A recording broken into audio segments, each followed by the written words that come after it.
So it's saying the picture-in-picture mode is closed to maintain recording quality. So I'm not sure how to resolve that, but if you guys say that I sound good, like I don't know, We don't. What does we it don't say need when the you go video, down to right? the camera button on the bottom? A. Did you try logging out and then making sure that you could see yourself, like toggling with stuff before you jump in here? Hold on, my wife is tech support here. I hope it's something like there's a cover on the. Oh, look at that! Almost. Yeah. Look at that. Yeah. Baby in her arms and everything. Yeah. One-handed, she's more competent than you. We always know who's behind you as the stronger person. I hope the baby got her intellect, Andy. Yep, exactly. Exactly. He's like, there's like a little slide. Why that exists, I don't PC know. load letter. Jesus Christ. She had texted me. Andy, we just wanna busy talking about Jack Morris. We just want to thank you for our opening clip because that's what we're going to use. Jack Morris. PC load letter. What the fuck does that mean? Hello and welcome to Bill Swerski's Tournament Talk. Bill Swerski is out again, unfortunately, but the powers that be at least got a chance for a Bill to host. So I am Bill Kenny. I'm thrilled to be joining you tonight for a very special edition of Tournament Talk. This time we're going to be talking about the best bits of the original era, 1975 to 1980. And with me are four amazing panelists here to discuss 20 of the greatest moments that happened in that era. They're tasked with debating and voting for which bits will be moving on till we eventually crown the greatest bit of the original era. Each panelist gets one vote for each bracket, each section, and if there's a tie, I get to decide. So that's awesome, and I love that power, finally having that power after being a panelist so many times with you guys. So let me introduce our panel from Entertainment Weekly and one of the last accounts worth following on Twitter these days, the legendary SNL in Review, the one and only Andy Hoagland. Andy, how are you? Bill, how are you, my friend? Thank you for the kind words. I'm not sure I would fully agree, but nonetheless, it's a pleasure to be part of this conversation here and to have you in the driver's seat. I honor and tip my hat to you, good sir. Well, thank you, sir, and right back at you. Then we also have the co-host of the Not Ready for Primetime Project, Brad Robinson. Brad, congrats on finishing your final journey with the first 5 seasons. How are you doing tonight? I'm good. Thanks, buddy. Thanks for doing this. Thanks for steering the wheel. Appreciate it. And, let's just want to get it out there. This is like a Herculean task, what we tried to have all of you guys do. Like you mentioned, 20 entries doesn't even really scratch the surface of best bits. So we're not really trying to figure out the most best and greatest bit. This is really an excuse for us to get our friends together and celebrate the first 5 years and talk about our favorite sketches. So thank you guys all for doing this. Yes, it's very exciting and always great to be with all of you. And of course, we have to have the other host of the Not Ready for Primetime Project here to wrap this up, Gary Seath. Gary, how are you? Hey, Bill. I'm doing well. Thanks for having me. Good to be here. Yeah. Thanks for having me. Like Brad said, this is going to be fun, and it is a Herculean task. Although after going through all of the sketches, there might only be like 5 other good ones that we didn't get on this list. Yes, and apologies right up front to Milton Berle, Louise Lasser, Sun Ra, Bill Russell. Yeah, get that out here in the open right now. And last but not least, someone who's often sitting in my chair, Thomas Senna is with us. Thomas, how are you tonight? I'm always I filled in for you when you retired from the SNL Hall of Fame. I'm filling in for you here. Do you have any jobs that pay that I could fill in for you? Well, I don't know if I have any jobs that you don't want to just come in and rip from my grasp. This is yet another hosting gig that you, in our years-long power struggle, that you managed to wrangle away from me. I'm just happy to be a panelist now. I take what I can get. That needs to be the next podcast, is ranking the SNL hosts and have that be a bracket. Bill, shout out John Thomas, Murray. Coming Thomas for John and I will Schneider. co-host that one. Yes. Thomas, Let's not how are you? record that one. We can do it, but we won't record it. Just for us. That's just for us. So glad that you're here, Thomas, and that we get to talk. It's been a minute. So as I said, we have 20 bracket bits to talk about. There's 4 regions with 4 bits each, and there's also 4 playing games, which kind of adds to the intrigue. As in previous Bill Swerski's, this was not necessarily the case. So we get to talk about 20 different moments here. But before that, as Gary said, there's so many moments that are left off because of the vast expanse of the first 5 seasons. So everybody's going to go around the horn here and give us one other moment that didn't make the cut. Brad, why don't you start us off? My honorable mention didn't make the cut is Little Chocolate Donuts from season 3 for 2 reasons. As we'll see, spoiler alert, we don't have any commercial parodies in the tournament, and so I wanted to highlight that, both that and Hey You that season. Just, season 3, Saturday Night Live really started making really great pre-recorded commercial parodies, and I just wanted to highlight those Little Chocolate Donuts. We talked about it at the Olympic tournament talk recently. It's just such an iconic moment and sketch and bit from the era, and of course it has John, so I wanted to highlight it. But the commercial parodies are something I just wanted to highlight, that this whole era from season 1 doing live triple track and all the way through season 5, they've just really did great commercial parodies. So that's the one thing I wanted to highlight that didn't make it. Yeah, and it made it all the way to the finals in that spoiler alert in the Olympic bracket. Andy, what are your thoughts on Little Chocolate Donuts? Oh, I mean, it's an absolute classic. I mean, my original thought was it's a little funny, Brad and Gary giving commentary, given they made this list. Like, if there's omissions, like it falls at both you're the reason why we're here, guys. But I 100% agree that's got to be on the first reel for John Belushi, right? First reel on commercial parodies. Like, it just, like, the list goes on and on. So you won't get any word of dissent from me on giving some good words on that sketch. That's for sure. Yeah, those commercial parodies in that era, as I think I said on the Olympic tournament, that they often would put it right after the monologue in those days to kind of fool people into thinking it was actually a commercial, so people wouldn't turn it off. So and that's one of the best of all time for sure. Gary, what do you have for us for an honorable mention? Well, I spoke to Brad, and he was bringing a John Belushi sketch, so I had to bring a Dan Aykroyd sketch, and I wanted to bring one that not a lot of people remember. It's one of my favorite forgotten sketches, I think. AM/FM. This is where Dan Aykroyd is both an AM radio host and an FM morning radio host, and he switches between these 2 personas, playing 2 different types of music, reading ads in different voices, and he's doing that so well that the studio audience applauds him in the middle of the read because he's doing it so well.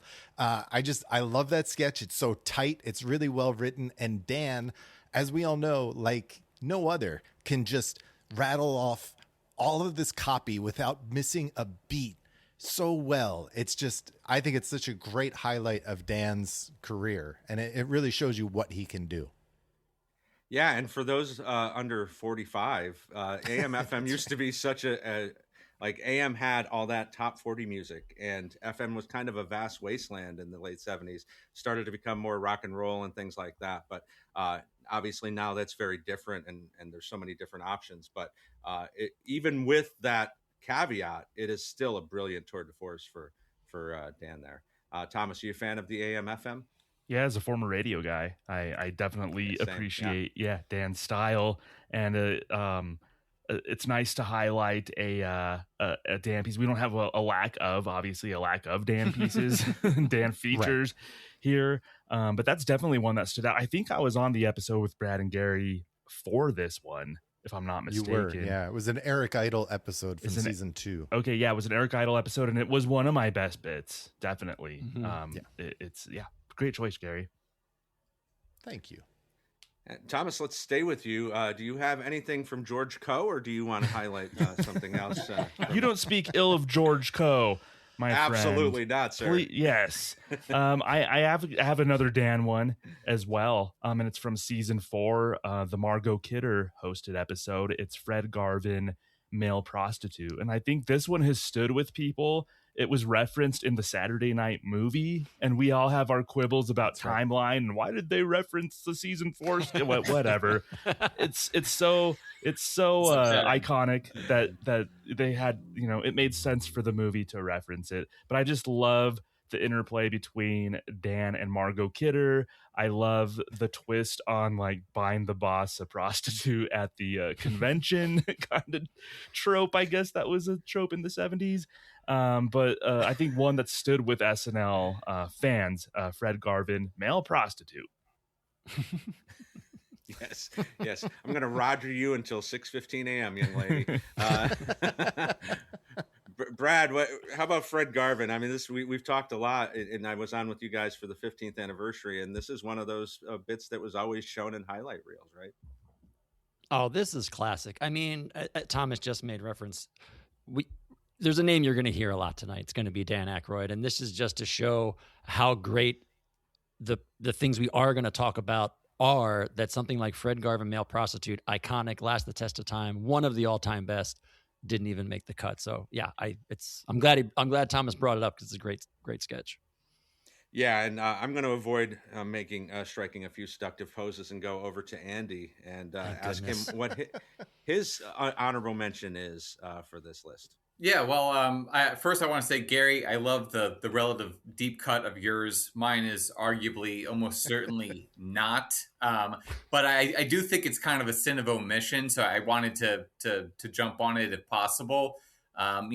Excluding the Proto B version, the characters that I have, they make their official debut back in season 3, episode 17, which I think is arguably one of the show's like most classic episodes, like historically speaking. It's April 22nd, 1978, hosted by Steve Martin. I'm of course talking about the Blues Brothers, introduced by Paul Schaefer with his lightning Don Kirshner impression.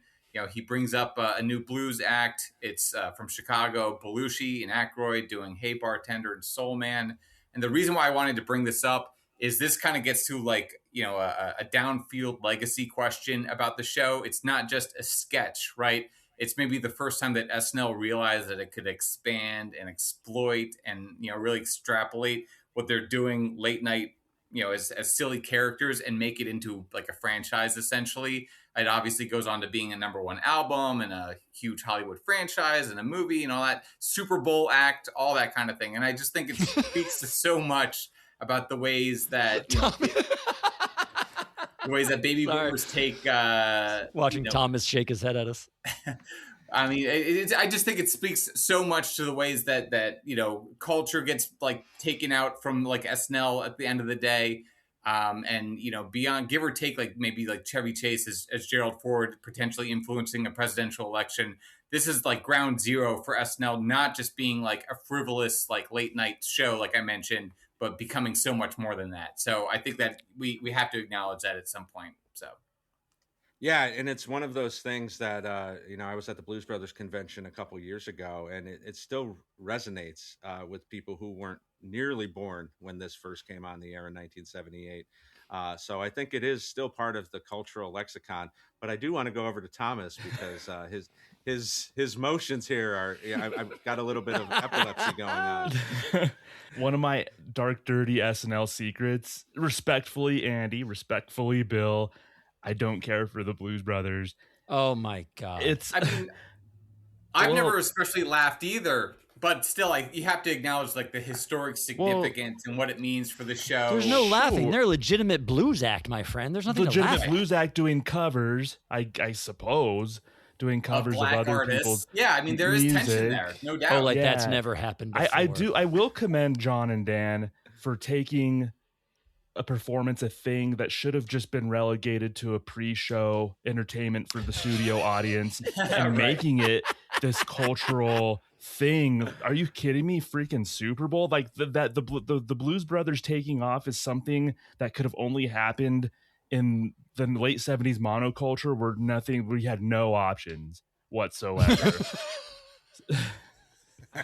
Respectfully, of course. I don't like the movie. Is this because I shit on Boz Scaggs? It's just one that's always confused me as to how that took off. Like, it's not a sketch, it's not funny, but it's also, for a musical act, it's not really that great of a musical act in my opinion either. It's just so bizarre to me how this thing took off, but I'm in the minority. I understand that. And to Andy's point, legacy, and I think to that point, there's some sketches here in the actual bracket where I had to be like, how much do I weigh legacy? How much do I weigh me actually liking the sketch or the bit more than others? So the Blues Brothers is a good segue into like, how do we define best? And is it legacy? Is it what's the secret sauce there? So respectfully, of course, I'm giddy that the Blues Brothers aren't in this bracket. Yeah. Fair enough. Fair enough. God. And that's why these conversations exist, right? Like, I totally get your point of view. I've never especially laughed at the Blues Brothers, you know, as great as the movie is, you know, at the first movie, obviously, you know, like, I guess we could debate Blues Brothers 2000's merits, and that would be a separate conversation. No, we couldn't. I love them, but no, we couldn't. Yeah, Andy, you're right. And I mean, the legacy is a huge part of it, because if the movie, like, it's chicken and the egg, if the movie doesn't exist, are we even talking about the Blues Brothers, other than the fact that you have two cast members, current cast members, doing the cold open as the musical guests, and then later on becoming the musical guest on another episode. So Right. It is a very interesting conversation, and Thomas has us off and running. He's bitter about not being in the host chair, so he's taken his it insists upon itself Godfather take right out of the gate. Yes, let's do it. I'm excited, boys. All right. Yeah. Bill, you're not off the hook. Give us one, Bill. What do you got? You got one? Mm-hmm. Yeah, I do. We haven't brought him up yet, but Bill Murray. When Billy came onto the show, it was a whole like, is he replacing Chevy or? Andy, you That cover was modern. an amazing impression, by the way. Oh my god! At first I was like, "Is he doing Carl from Caddyshack?" And I was like, "Oh wait, that's the one." I thought the same thing, Andy. Oh, Bill Murray. But Andy, you cover modern SNL, so you know how quickly somebody has to make an impression on the show. We've talked about Jane Wickline a lot, as far as like kind of stumbling out of the gates and finding her footing. Billy was on the show just a few episodes and had a problem finding his place. So he came out and he did his whole new kid bit. But then a few episodes later, we get what I want to talk about, the shower mic. Right. So he, this is kind of an amalgam of him doing his Weekend Update correspondent. I don't care. That's, get out of here. And his Nick the Lounge Singer. So he's in the shower. He calls his wife in. He's got the little soap on a rope. And then Buck Henry shows up as the person who's having an affair with his wife. And it turns into this whole thing where Gilda's not going to stop the affair. They can be seen in Philadelphia at the Stratford Hotel later in June. And it's kind of the first moment that Bill Murray makes his mark on the show late in 1977. Gary, you a fan of the shower mic? I am. I think it's such a funny sketch and a funny premise, really. And it's something that I think is kind of relatable. Like, people maybe not doing talk shows in the shower, but, singing in the shower, stuff like that. And I think the way in which, he brought that to life. And like you said, has his wife on and the guy she's having an affair with, and it's not, I don't know, it's something so Bill Murray about the way he handles it. And it's not, because you could see Bill Murray doing like the angry Bill Murray thing, and this is the opposite, where it's just kind of apathetic and like, that's the way it is. And I think he does a really nice job with that. Yeah. I'm surprised it didn't make it, but there are so many great bits that we want to get to. So let's dive right into it.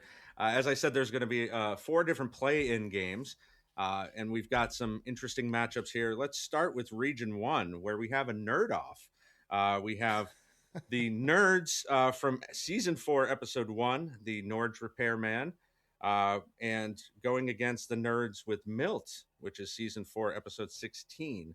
Obviously, both of these star Billy and Gilda as Todd and Lisa. Jane as Mrs. Lupner. The big difference is you've got the Nord's Repairman, which is well known for one particular moment. And then you've got the one with Richard Benjamin, which is Milt, where he's playing his older brother. and Billy makes the moves on Gilda. Gary, why don't you start us off with what you want to move into the regular bracket? I'm going to go with Nerds and Milt, Bill. Okay. And Thomas? Yes, going into this, I thought I would definitely choose Norge, but I am actually going to go with Gary and go with Milt on this one. Okay, interesting. Andy? Yeah, I mean, I think they're both pretty even in terms of quality. I mean, it's tough because they're so, I don't know, kind of similar, I guess. But I guess I'll go with Milt and keep with the consensus. All right, we have a 3-0 lead for Milt. Brad, would you make it a clean sweep, or are you going Norge? No, I would. I voted for Milt higher when we did the season end. I like Milt with the character building of the nerds. That's what pushed this one over for me over Norge on this. So I would have gone Milt as well. A stunning upset here with Milt beating the Norge, which arguably is the more famous one. Gary, tell us a little bit about Norge before we say goodbye. Well, it was interesting in rewatching it.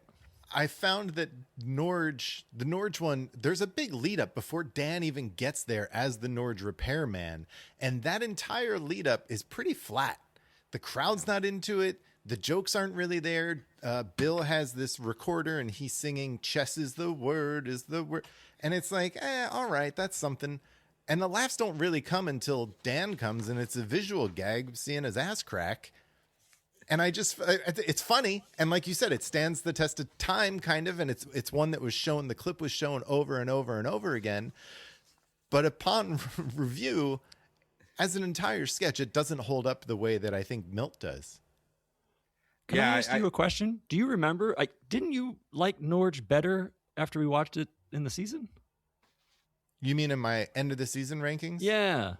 Probably, but what does that mean? That's not. You did, Gary. You, that I did. Yeah. You did. That's why I went to you, Gary. You watched it again, though. Yeah, I'm watching it again and watching them back to back. I think being able to compare one right after the other, made a big difference.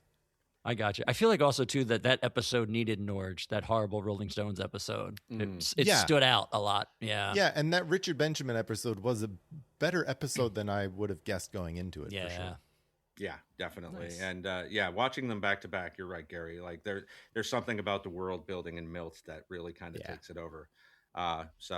Milt is moving on to the regular bracket. It will be up against the Pepsi syndrome from the same exact episode that we'll talk about in just a few minutes. The Region 2 play-in, we've got an Al Franken decade chance to shine here.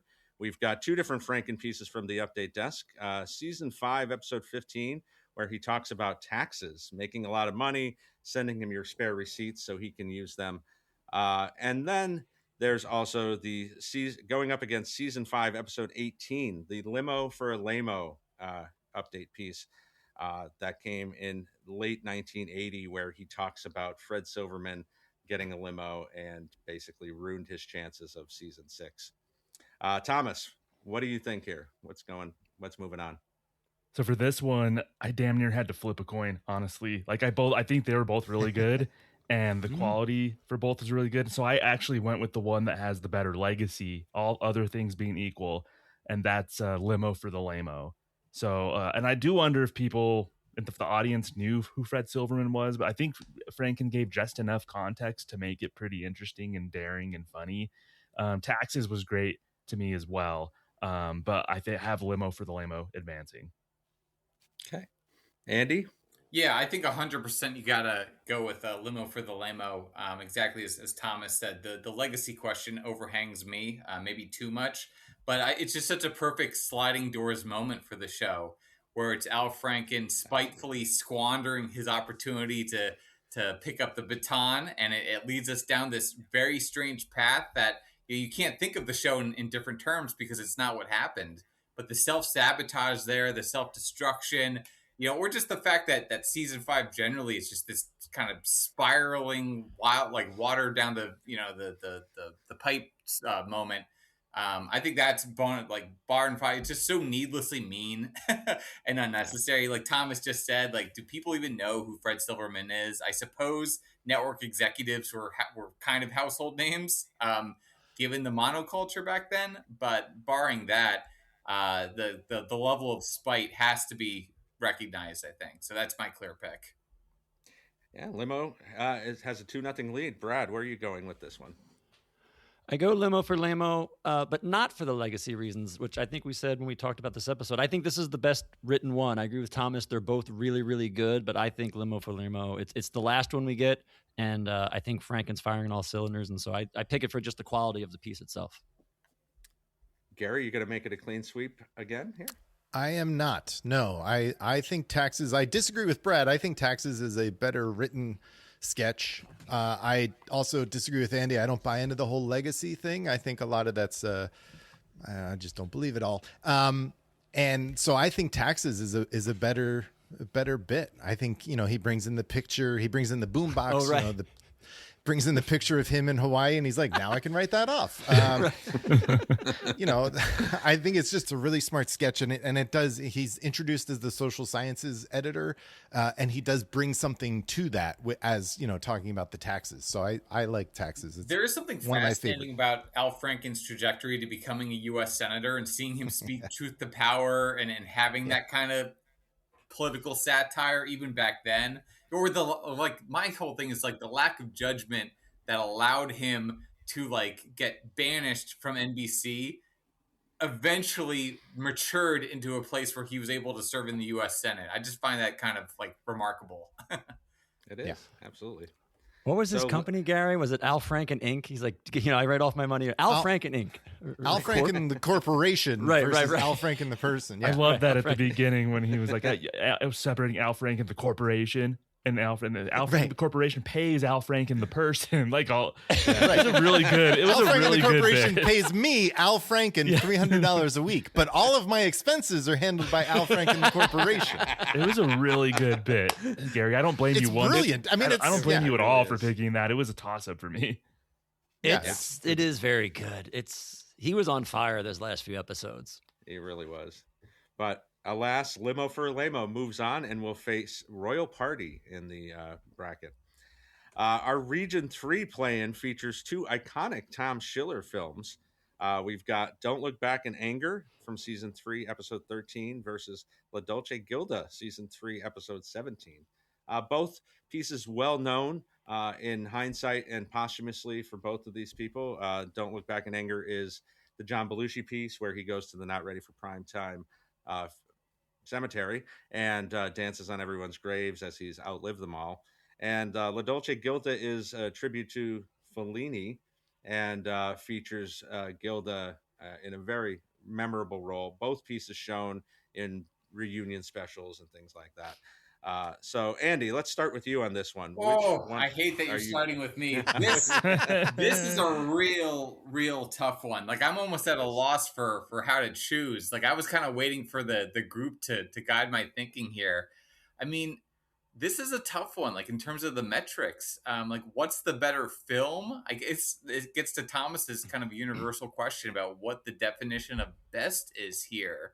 Because they both have the legacy. Schiller is perfect. They're just kind of perfect short films.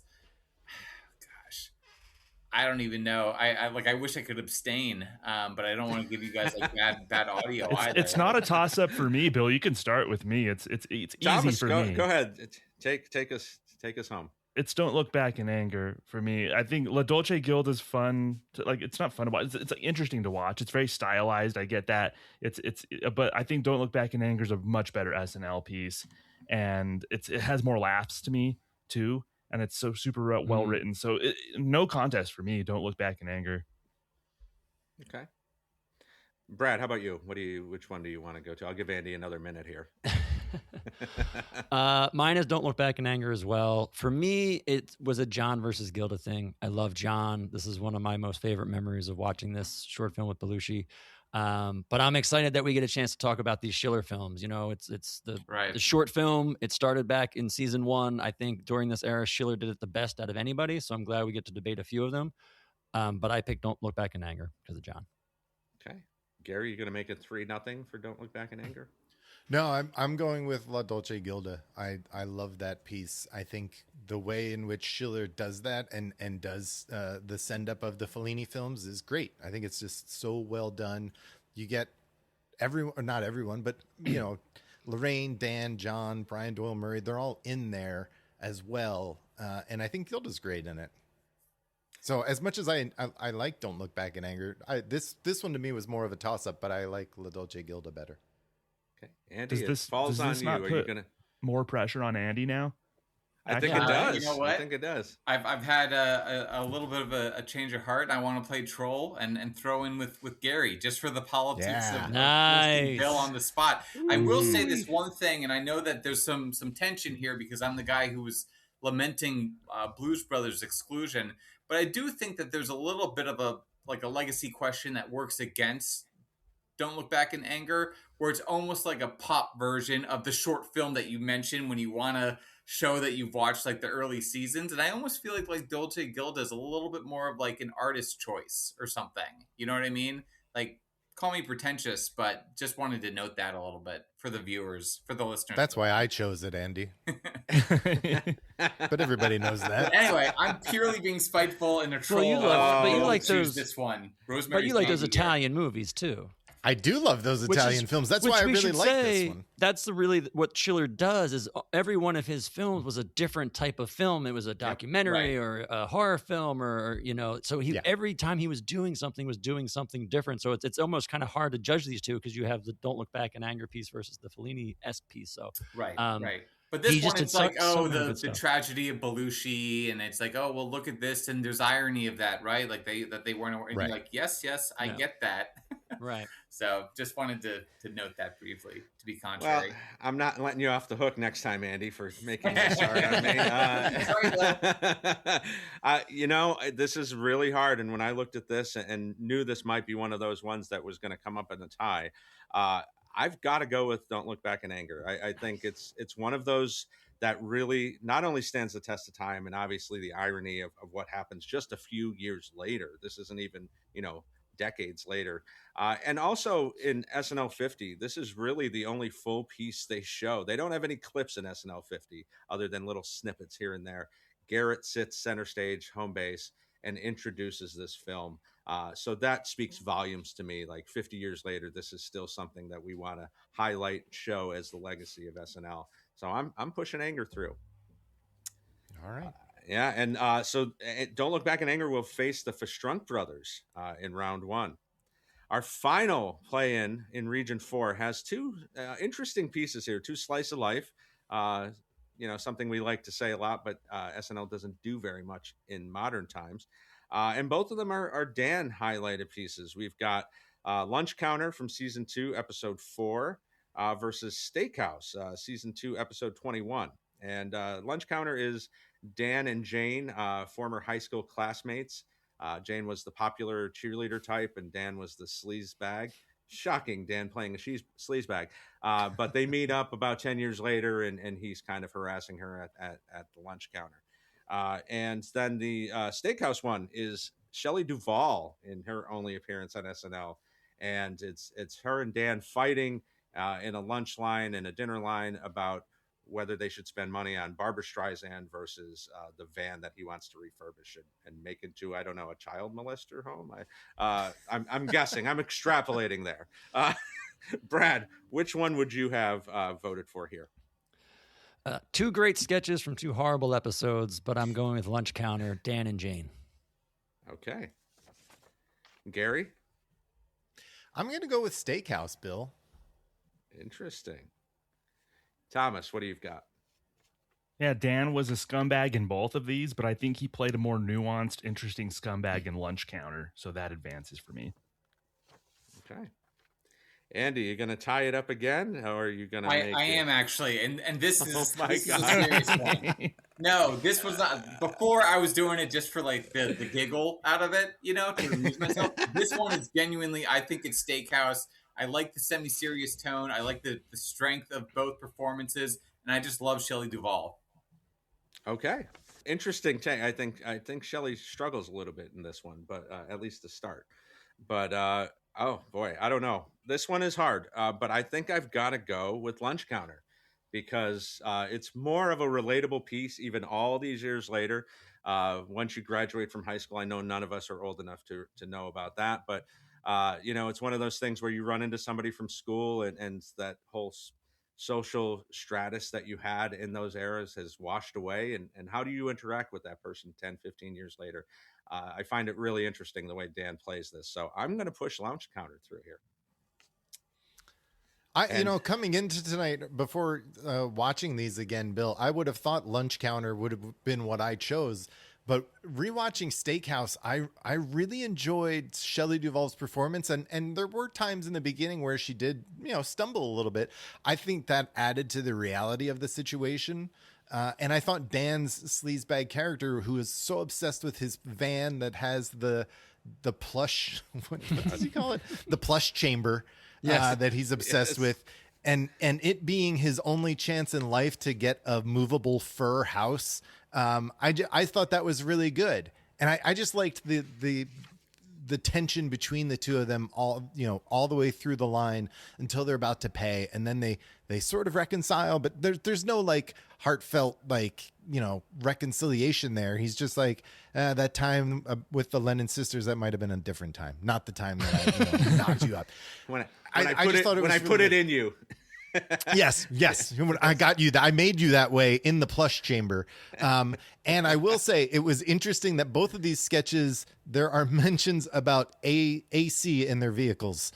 Dan mentions air conditioning in both of his vehicles in these sketches, which is perfect for Dan.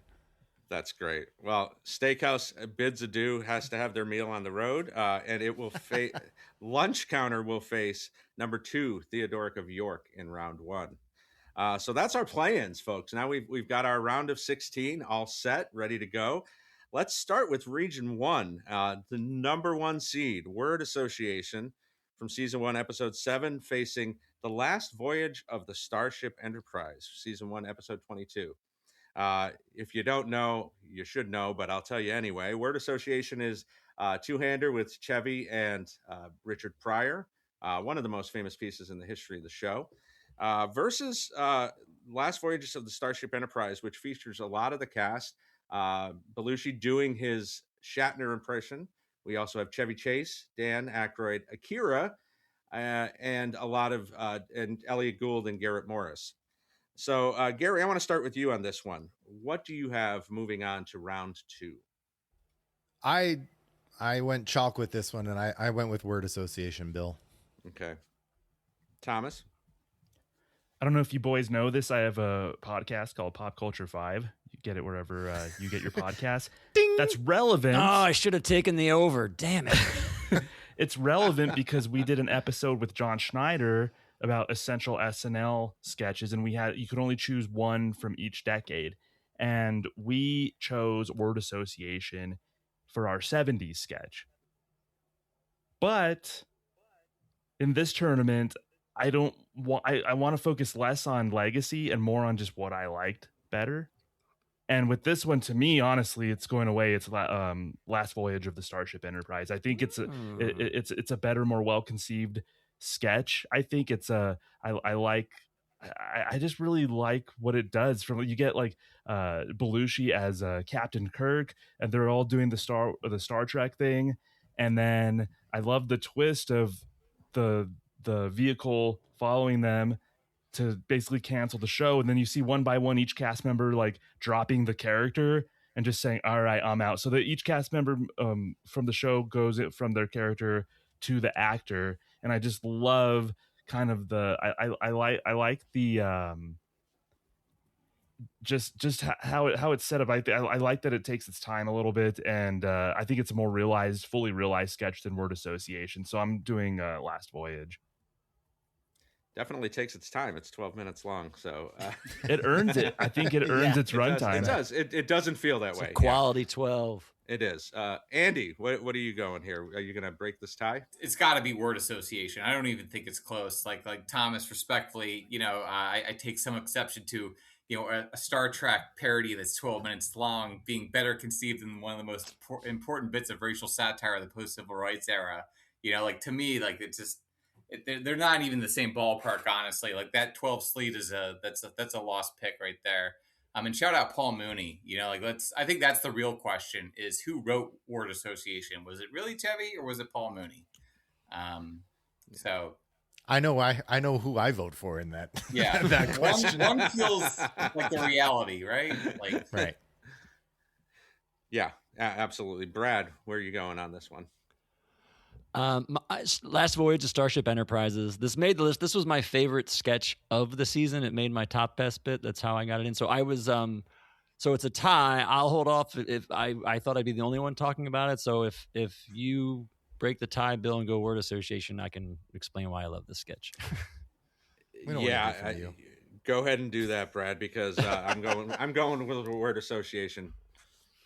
I think as a sketch, this is a better sketch. Like Thomas said, I think this is it's really well written. This was a time in the show, and I think O'Donoghue had already done he'd done the Citizen Kane one, right, Gary, before this? So he'd started kind of doing these longer satires on pop culture things, whether it's movie or TV. I love the ensembleness of it. I think John's great as William Shatner. I think it's one of Chevy's best performances because he's so subdued. He plays Nimoy just so well. And there's that one part at the end where Elliot Gould, his executive, comes in and they take off his ears and he starts having like a freak attack, a temper tantrum, and jumping up and down and screaming that they took his ears. And the meta-ness of it all is great. As Thomas said, everyone starts dropping their act and walking off, and you watch it all unfold. I think this is the first time, or one of the first times, where we had a really great set that they got to work in. It wasn't just like a one-wall or two-wall set. So there was just, to me, this laid the groundwork for a lot of things we'd come. And I just think, you mentioned 12 minutes. I think it's a very well-written 12 minutes. I don't think there's a dead spot in it. Like Gary mentioned in Nerds before, the first half of the sketch was dead. I think start to finish, this sketch is written and performed at the peak of their season 1 performances. Yeah, and the other thing, at this point in time, they weren't doing, no show was doing a lot of parodies of other TV shows, especially TV shows that appeared on that network. So the fact that Starship was in its renaissance, it hadn't made the movies quite yet, but the reruns were doing so well. The fact that they're calling out this unintelligent life from the NBC executives makes it a worthy opponent, but alas, it must blast off, and word association moves on to round 2. I just one note. I do like the framing of what's the better Chevy performance here, and it's like on the one hand, word association is kind of classic Chevy, and Brad, to your point, Star Trek, it's more of Chevy kind of acting, which is interesting. Yeah, like unless is he throwing a fit like Chevy would? I don't think Chevy's good at the end of word association. I'll probably save it, but I don't think Chevy is actually that good at the end of word association. And shout out to Akira here, who is still part of the show and appeared in 2 other Star Trek parodies later on, all the way into the 2000s. So nice to have him on here, even though it was because they had virtually no representation on the show at this point in time. So that's nice to see. The other match in Region 1 for first round is the Nerds Milt that just made it out of the play-in versus something from, as I said, from the same episode, season 4, episode 16, the Pepsi Syndrome, which stars Richard Benjamin. Virtually everyone who ever existed on SNL is also in this sketch, I believe. And it's, I believe, still the longest sketch in the history of the show. It's a play on the China Syndrome, and it's all about the 3 Mile incident that had happened just 10 days earlier. So they were on top of the zeitgeist at this point. Thomas, let's start with you for this one. So Brad and Gary, during the Richard Benjamin episode, did you guys think he was good, like as in sketches and as a host?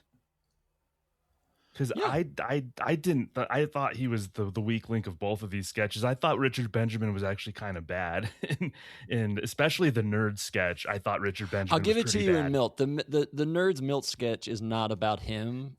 It's more the Nerds characters is why I love it, not so much what Richard Benjamin brings to it. But as a host, I think we thought he was really good. Yeah. I don't think he's an actor necessarily, Thomas. Yeah. I think he's there to play and have fun, and I think he does a really good job with that, and just does whatever and tries to be his best. But yeah, I if that's what you're saying, I get it. Okay, because the nerd Didn't sketch, we refer to him as like Buck Light. He was like Buck Henry Light. He's like a Buck Light. I kind of see that. Yeah. I kind of see that. Yeah, because with the nerd sketch, that sketch really took off once Richard Benjamin left the room. It got so much better. I think he was a little better because he had less to do in the Pepsi Syndrome. But I'm gonna pick the Pepsi Syndrome. I think it's super long sketch, but again, with a lot like The Last Voyage, I think it doesn't feel that long. I think it really justifies its runtime, and I think it's just so well conceived. I think there's a lot of funny ideas in there. This is one of the best sketches to include Jimmy Carter, include Dan's Jimmy Carter in it. It might be the best, honestly. I like Ask President Carter, but this might be the best Jimmy Carter sketch for my money. Pepsi Syndrome is so good, and I always forget how much I like it until I watch it again. I'm like, oh yeah, this is the goods. So Pepsi Syndrome for me. All right, 1-0 Pepsi Syndrome. Andy, where do you want to go? Yeah, I mean, I think I'd probably agree with all this about the Pepsi Syndrome. It's just so epic. I love kind of like the cameos. I think later on, Al Franken describes it as one of his favorite bits that they do in terms of like political satire, cultural commentary, and whatnot. So yeah, I'm kind of inclined to go. Then again, like the Nerds one, that's the one where Lisa, it's the kiss one, right? It's what the Yeah. I mean, it's kind of hard to compare them despite them being in the same episode. But yeah, I think the scope of Pepsi Syndrome makes me defer there. Brad, will you make it 3-0? Yeah, Petri Syndrome was my favorite of the season. Petri Syndrome. Brad, would it have, or Gary, would it have mattered? Would your vote have changed anything here? You going Pepsi or Nerds? Well, either way, my vote doesn't matter. But thanks for pointing that out, Bill. I'll see myself out. No, I would have voted for Nerds. I think that's better. Both the Last Voyage of the Starship Enterprise and the Pepsi Syndrome are way too long for me. Both of them. That's fair. And neither one are consistently great throughout the 14 hours that they each take to get done. So Nerds Milt, I think, is great. I feel like Brad and Gary have been on the opposite sides of almost every one of these. Brad, am I wrong? Have we been aligned on any of them? I don't know. I just want to be meta. I think you're right, Andy. I think we are. But it's funny too because I actually think I think I mentioned the original rankings. I actually had this as my favorite Nerds. This was like my third favorite, I think, this season. I love the Nerds Milt sketch. I think one of the things we haven't talked about yet is a lot of things they did this era was the story building of certain sketches, and Nerds is one of those where they kept building from one episode to the next, right, to the next, to the next. And this one was really the culmination of that. This was the 10th time we saw them. So I think we only saw them like 2 times after that. And this was really the whole Todd and Lisa, for lack of a better word, will they, won't they, where they're on the couch. This is the infamous, what is that bewitching scent you're wearing when he's on the couch with her, you know?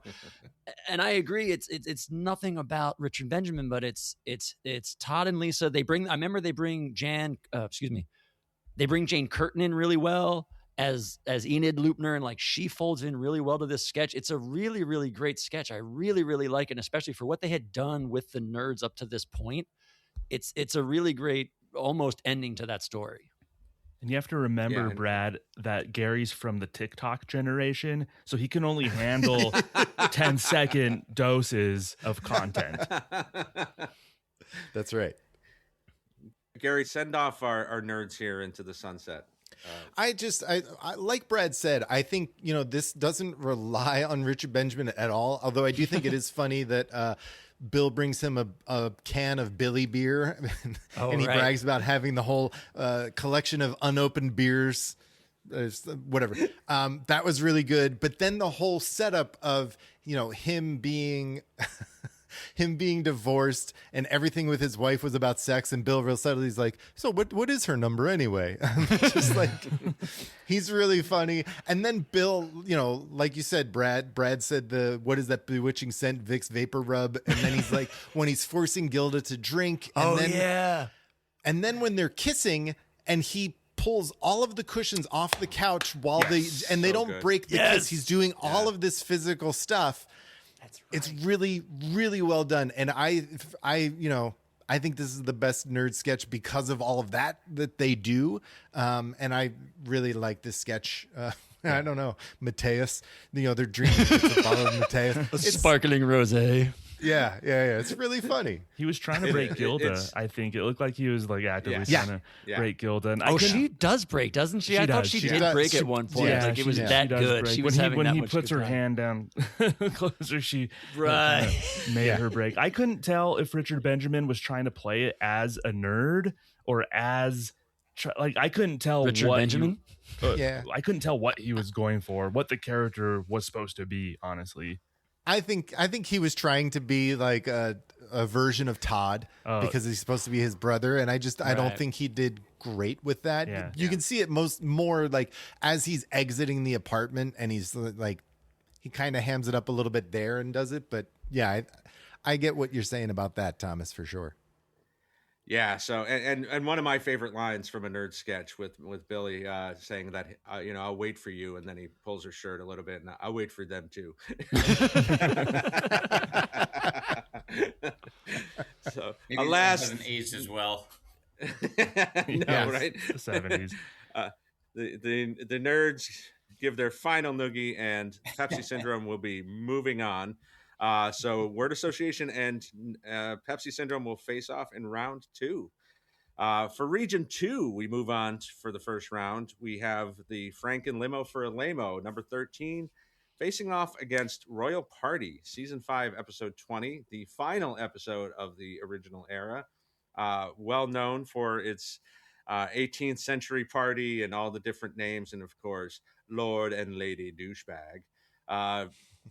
Andy, what do you feel about this? Which one will you have moving on to the second round? I mean, I'm a little ambivalent on this one as well too, frankly, just because like Lord and Lady Douchebag is obviously iconic, and it's maybe one of the most like outwardly hilarious sketches from season 5, but I've always kind of felt like a little like begrudging about it, just because it kind of like again sets this template of like SNL kind of leaning into like, names as a funny punchline type thing. And, then you see it with like Colonel Angus and all this other stuff like down the road too. And I mean, it's fine, but it's kind of like Bill, I need your Lauren impression again. Like it's a laugh, but is it the right laugh? You know what I mean? Like the first time we did Edith Putty, see, I'm on the spot. I can't do the Lauren. Yeah. No, we can workshop that. We'll splice it in later. But yeah. So I don't know. Like I keep on going back and forth because I like so much about Royal Party. Like Garrett crushes it. Bill Murray has a couple like really great moments. I'm kind of like equivocating a little bit because like I don't know. Like I guess I'll just make your pick. I think I'll go with Lamo. I'll just be curt with it. Ooh, that diatribe was longer than Pepsi Syndrome. Yeah, and Royal Party combined. Jesus. I'm thinking out loud a little bit. I'm mixed. Because, like, Garrett deserves to make it to the final stages. On behalf of the listeners, thank you for doing your research. Brad, you guys just covered this episode on the Not Ready for Primetime Project, the early years. Where are you going with this one? Royal Party, or are you going back to Franken?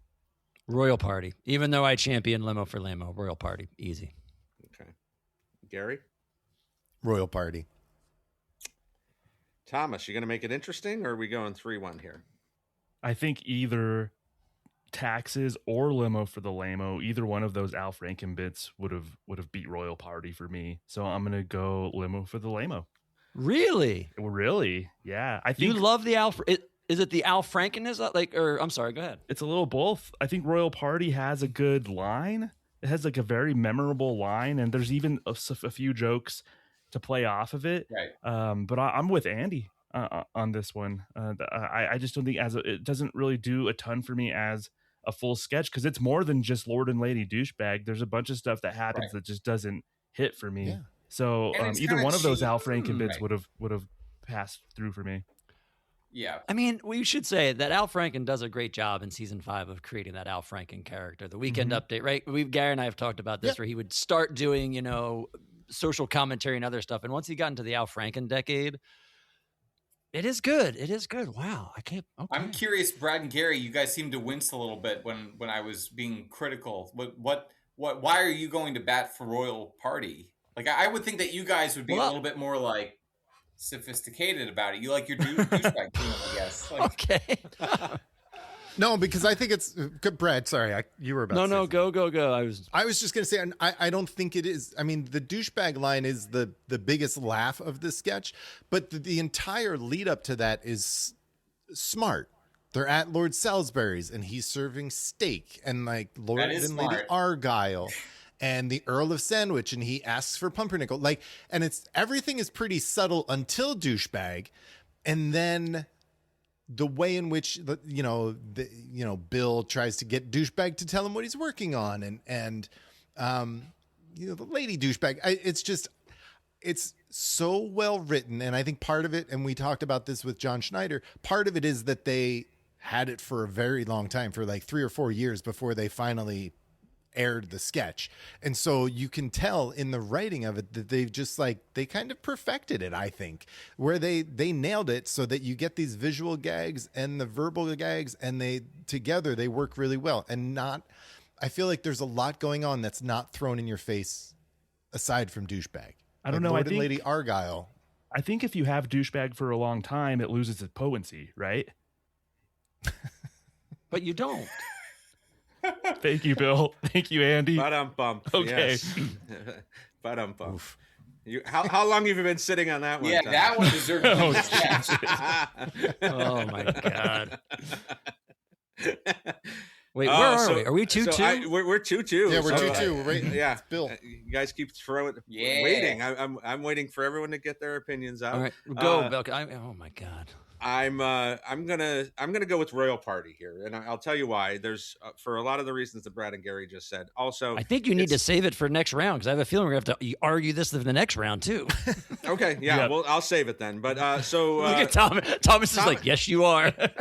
Thomas, give a farewell to Franken here. Give us something to send him off with. Yes. So in a season, as Brad and Gary know all too well, season 5 had a lot of lows and some highs, and it was kind of maybe limping in some ways to the finish line. Al Franken was on Update was a huge bright spot, and Limo for the Lamo has, with SNL fans and SNL circles, stood the test of time. It really is a funny sliding doors moment for me. I know maybe Gary, I agree with Gary in that some of that might be a little like tall tale. Maybe Al Franken wasn't as close to getting the producer job as we thought, but it was pretty funny of him to go up there and do that. Same with Taxes. I just think Al Franken was really hitting his stride kind of hilariously, like the last few episodes of the first original run. Yeah, so long, Al Franken. We will miss you. Yeah, bon voyage, Mr. Franken. It's So fitting that this is Al Franken's fate, since this was what happened to him in season 5 too. Yeah, right. That's right. Cast off That's absolutely. unfairly. Our other Region 2 first round matchup is a battle between two very famous recurring bits. We have Coneheads from season 2, episode 14 versus Samurai Deli, season 1, episode 10. The Coneheads is the first time we see this, and it's got Lorraine, Jane, and Dan, of course, and it's also Steve Martin as the IRS agent coming to find out about their taxes and where they were before 1966. Samurai Deli, it's the second time we've seen this, but it's the first with Buck Henry, who will do all of the subsequent ones other than, I believe, one. And it's set in the deli. So, Brad, why don't you start us off with this one? Are you going Coneheads or Samurai? Both are top 5s for me in their respective seasons, but I think Coneheads has more to it. I'd have to go Coneheads. Okay. Gary? Ugh. This is a really tough one for me. I really like both of these. I think I'm gonna have to go with Coneheads as well. Okay. Thomas? Ooh, I always liked the Samurai character a little more than I liked the Coneheads characters. I had more fun watching the Samurai Deli than this iteration of the Coneheads, even though I enjoyed this iteration of the Coneheads. So I'm going to give it to Samurai Deli. Andy, you're going to make it 3-1 or another tie? You know, my qualm with this is maybe Thomas, this is your point. This is not my favorite Conehead sketch because this is so close, right? Like it's not Family Feud, you know. It's a real tough one because I can't have any criticism of Samurai, but you know what? I'm going to stick with Coneheads. So Coneheads is moving on. Thomas, you get the right here to send off Samurai.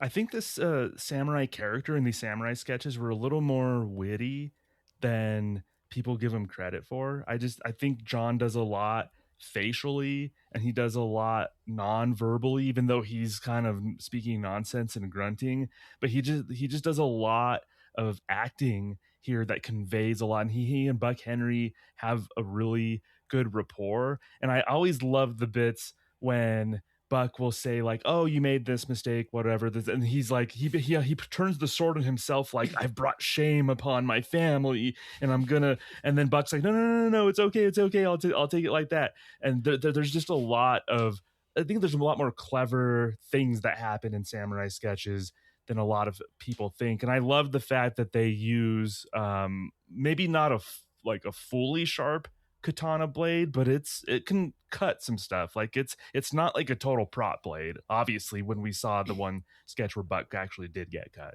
That's a good point. Yeah. This would have been a tough one for me to break the tie. These are two pieces that have definitely stood the test of time, even for casual fans. But alas, the Coneheads. Who would you pick, on. Bill, if you had to? I can make this tie and force it to Bill. No. No, it's fine. I'm just curious what the man would say. I think I would have went Coneheads too. I think just by the skin of my chin, because I think that's just really, as Thomas says, Samurai had a lot going for it, even though some of it did feel very samey, and especially the deli one. Really, but it didn't then. That's the thing. Like Tom was saying, that Samurai Deli was so early. That's where it really found its footing with Buck, and it's just that's such a good one. Yeah, and I think, can we just say real quick how great Buck is in this sketch? Yes. And I mean, you see him, and this one sets up the template for what it really becomes with him, of him doing all the talking and John just making grunts and noises and stuff, and he's so good that you want to see more of this when he comes back on the show. It's kind of like, he does such a great job. Everyone talks about like Bud Abbott as like the quintessential straight man, and you could almost make that argument for Buck Henry in this sketch, like textbook dictionary picture. Absolutely. Also, just real quick, how great is it that John, throws that tomato and slices it on the first try? That was so impressive. That's really good. Yeah. Well, this is the one where everything clicked. Like part of it was because it was so new. It's only the second time we saw it, but really the first real proper samurai one, and it's just everything clicks. Buck's back and forth with John. John's everything, and to the fact of slicing the tomato in one, bringing that's what I was kind of getting at. Like, this is the quintessential samurai sketch. Yes, and I don't know say that this is the right Coneheads one for this. So that was where my point of view was, but all right. I don't know. Well, your vote certainly didn't reflect that. It's so close. I'm sorry. I said your vote certainly didn't reflect that, Andy. Yeah, I know. But here's the thing: Samurai never did something with Frank Zappa, so let that. Yes, he did. Yes, he did. He played with Frank Zappa.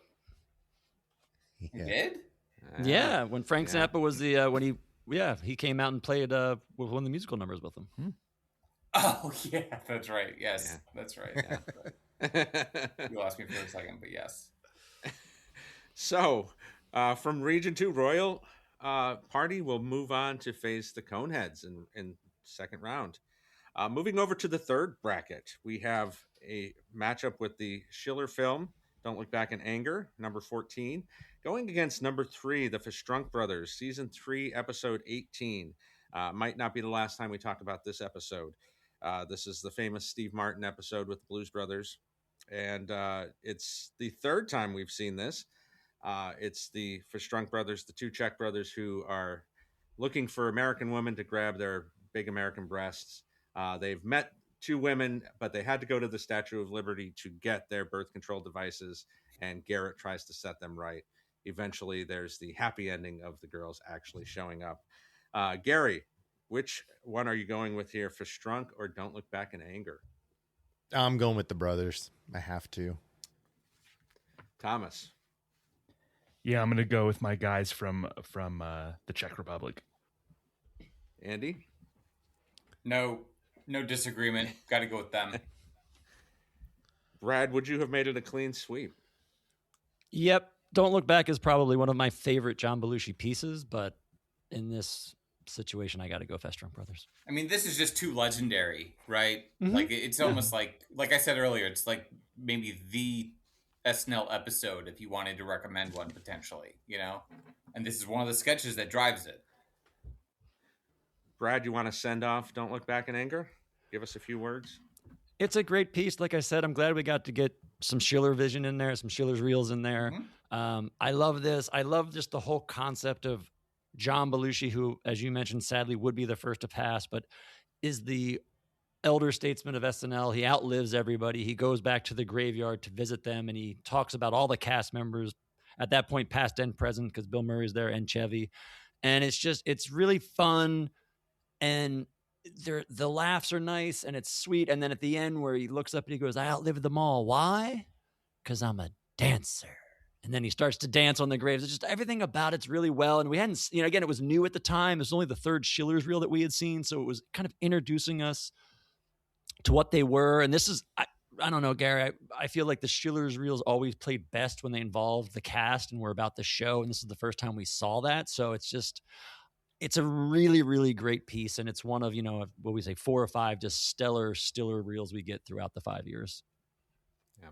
I do wonder how I would have received it as a viewer at the time, not with the history of knowing that John ended up being the one to die young. Right.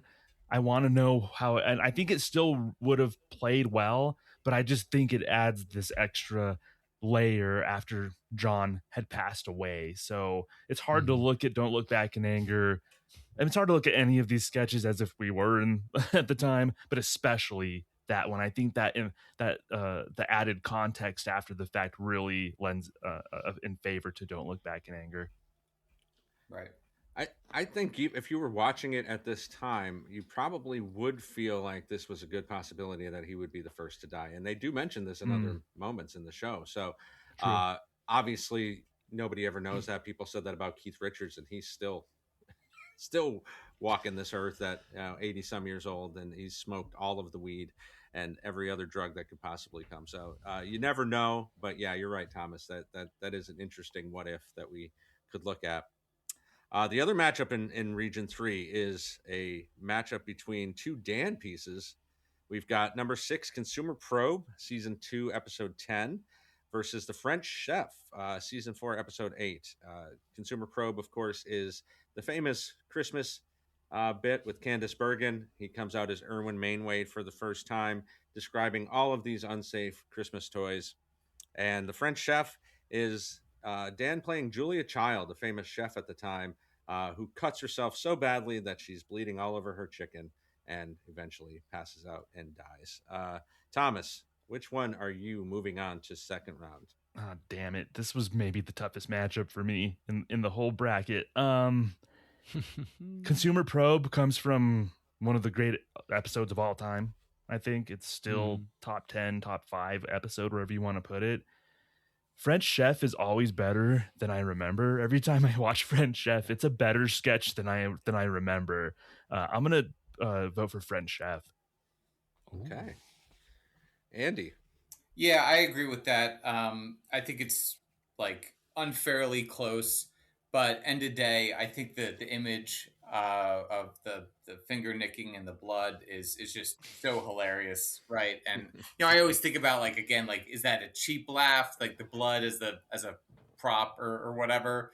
But I don't think it matters in this case. I just think it's so funny and so well done. And I like Consumer Probe, but it has never like given me that belly laugh that the Julia Child one did. Fair enough. Brad, you gonna make it 3-0? 3-0. Oh yeah, sorry. Yeah, you would make it 3. I would make it 3-0. Sorry. It comes after 2. What does 3? 3. Yeah, I agree. This is tough. I'm going Consumer Probe only because Gary and I both had this as our best bit of the entire season for season 2. So for me, and just with that stat, I'm going to push it above and go Consumer Probe. That's interesting. I don't think it's the Gary. best bit of the episode. So that's interesting. I like Killer Wow. Trees. Killer Trees is good. Yeah, Killer Trees is good. It's very good. Zappa gets stabbed. But I'm intrigued to see what Gary says. Yes, because French Chef, if I remember, I think was his number 1 from season 4. So I'm intrigued to see what he says here. Yeah, Gary's got got 2 number 1s going up against each other. I know. And it really, in watching these two, I had the same reaction where I was like, oh, why are these two up against one another? Because I really don't know which one to choose. And every time I watch French Chef, it is funnier than I think. It's also faster than I think it's going to be because there's so much to it. Right. This is really hard. And I think, God damn it. French Chef would play better on TikTok, Gary. I don't know. I might be the only one on here without a TikTok account, Thomas. I don't know. I don't have one either. We're a bunch of old guys. Hey, speak for yourself. I'm gonna.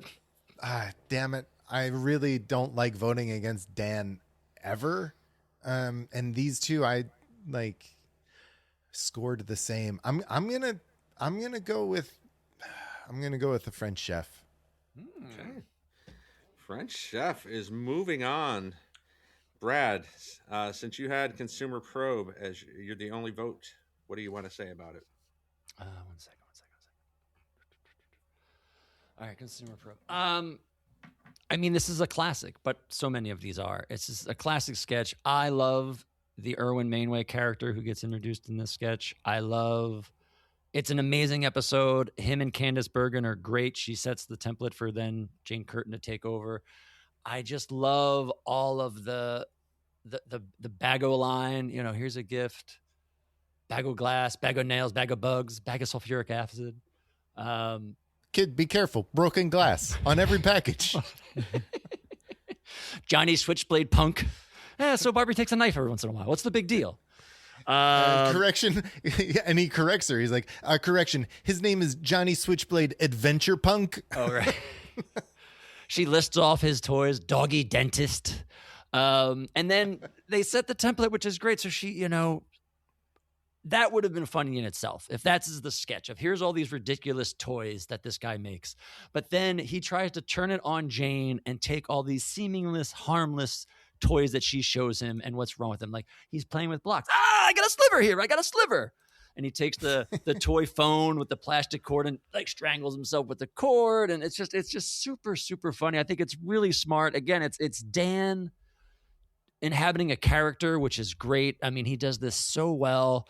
And I mean, even when Dan plays Dan as a character, but I think Erwin Mainway is one of his best characters. And I just love this setting and it just sets it up. And I just think this is such a fun, great, well-written, well-performed sketch by both those two. And shout out to the props department in that sketch. Johnny Switchblade Adventure Punk, the teddy bear with a chainsaw. The Bago glass where you can see the prisms. Yeah. Was that really Johnny Switchblade? Did we decide that's a Fonzie doll? I believe we did say yes. It was a Fonzie doll. doll. Yeah, I had that doll. Yeah. Without the switchblades. In the past tense, Bill. Shark not included. Yes.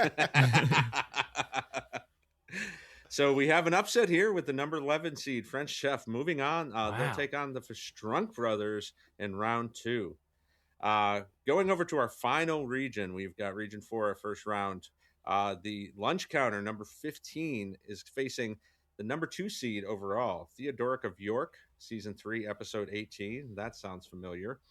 Steve Martin, once again, providing some terrible remedies in medieval times for a variety of cast members, including Bill, Lorraine, and Jane. Broomgilda also makes an appearance. Andy, which one will you be moving on to the second round? Well, I started this podcast talking about or lamenting the lack of Blues Brothers, and we've also just talked about the Wild and Crazy Guys. So I think it's fitting to be consistent and vote with maybe one of Steve Barton's best sketches here. I think this one is pretty clear cut. Brad, is it as clear cut to you?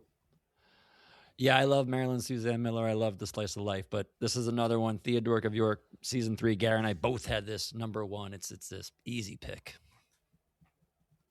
Gary? I was just told that I have to vote for it because it was my number 1. So.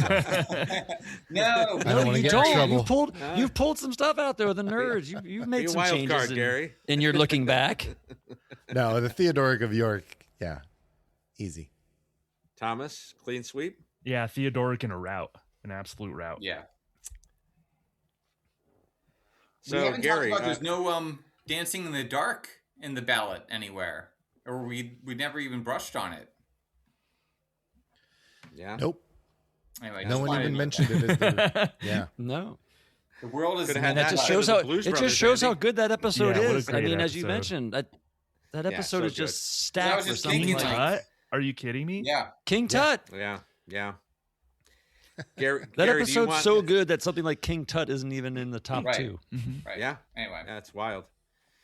Finished number 2 on the Saturday Night Network podcast last summer that I hosted. So, of greatest episodes of all time. So, yeah, there's a reason that it's that high. Gary, do you want a bit ado to Lunch Counter?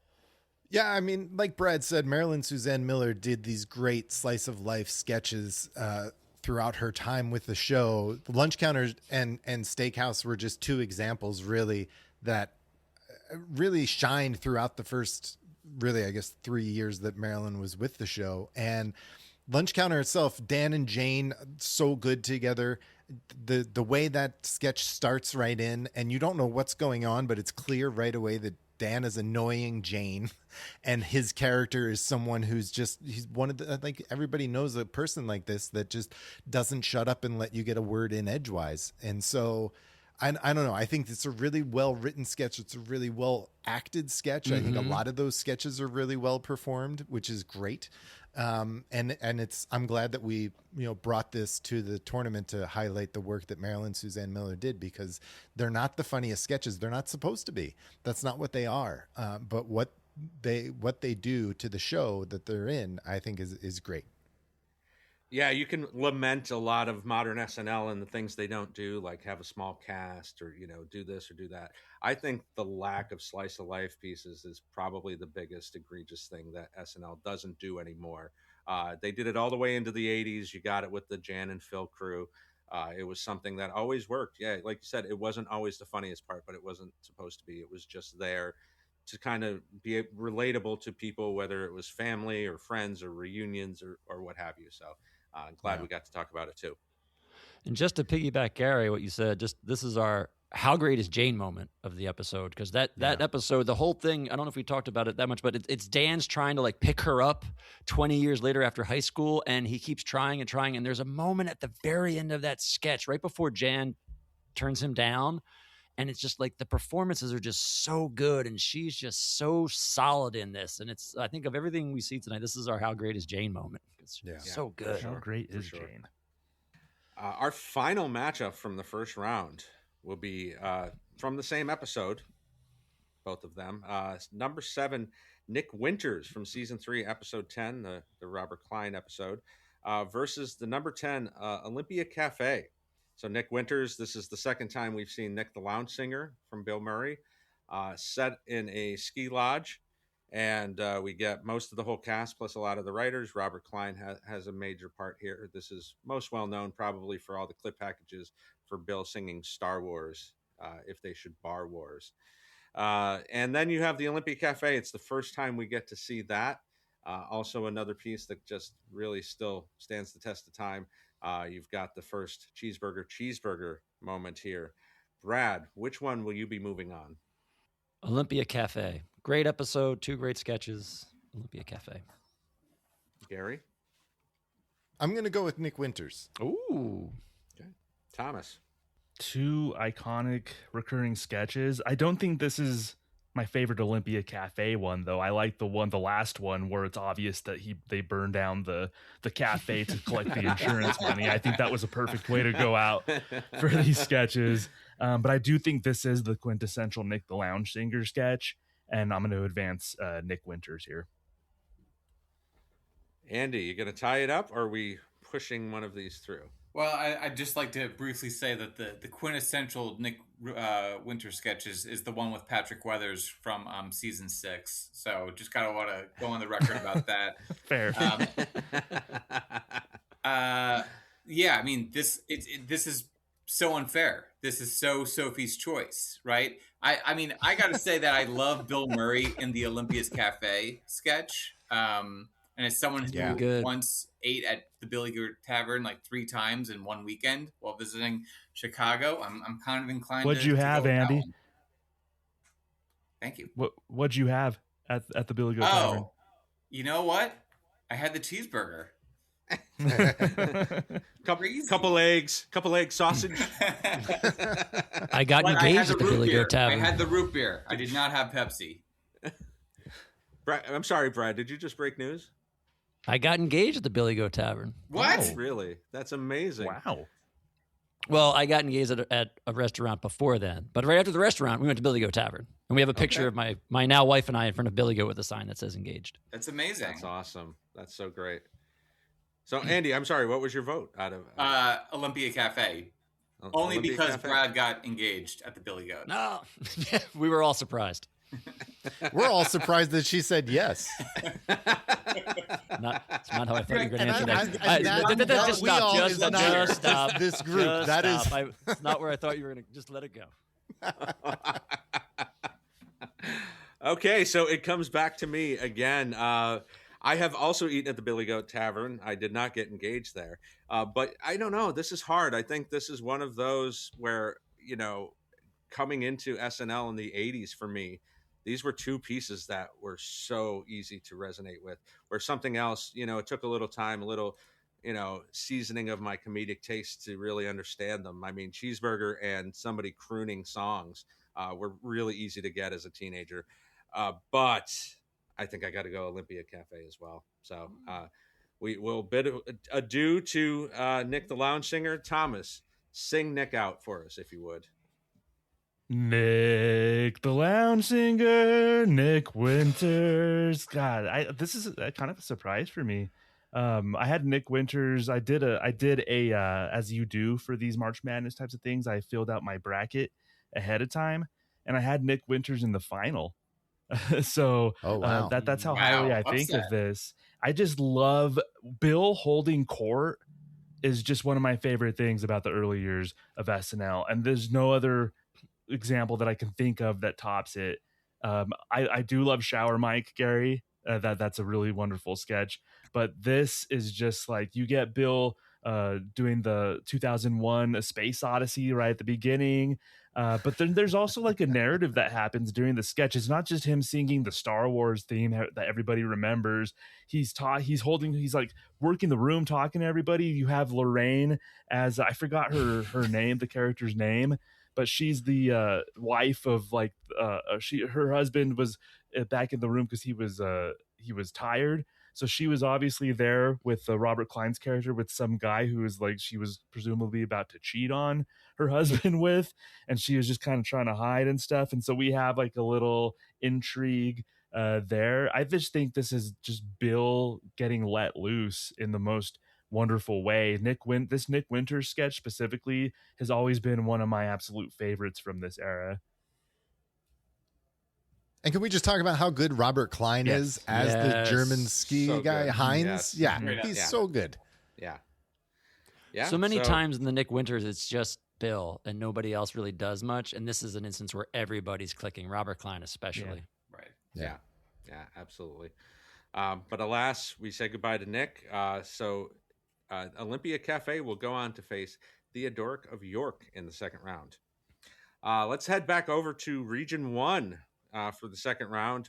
We've got Word Association versus Pepsi Syndrome. Gary, start us off. Word association, Bill. Okay. Thomas? The Pepsi Syndrome, Bill. Andy? Word association, Mr. Kenny.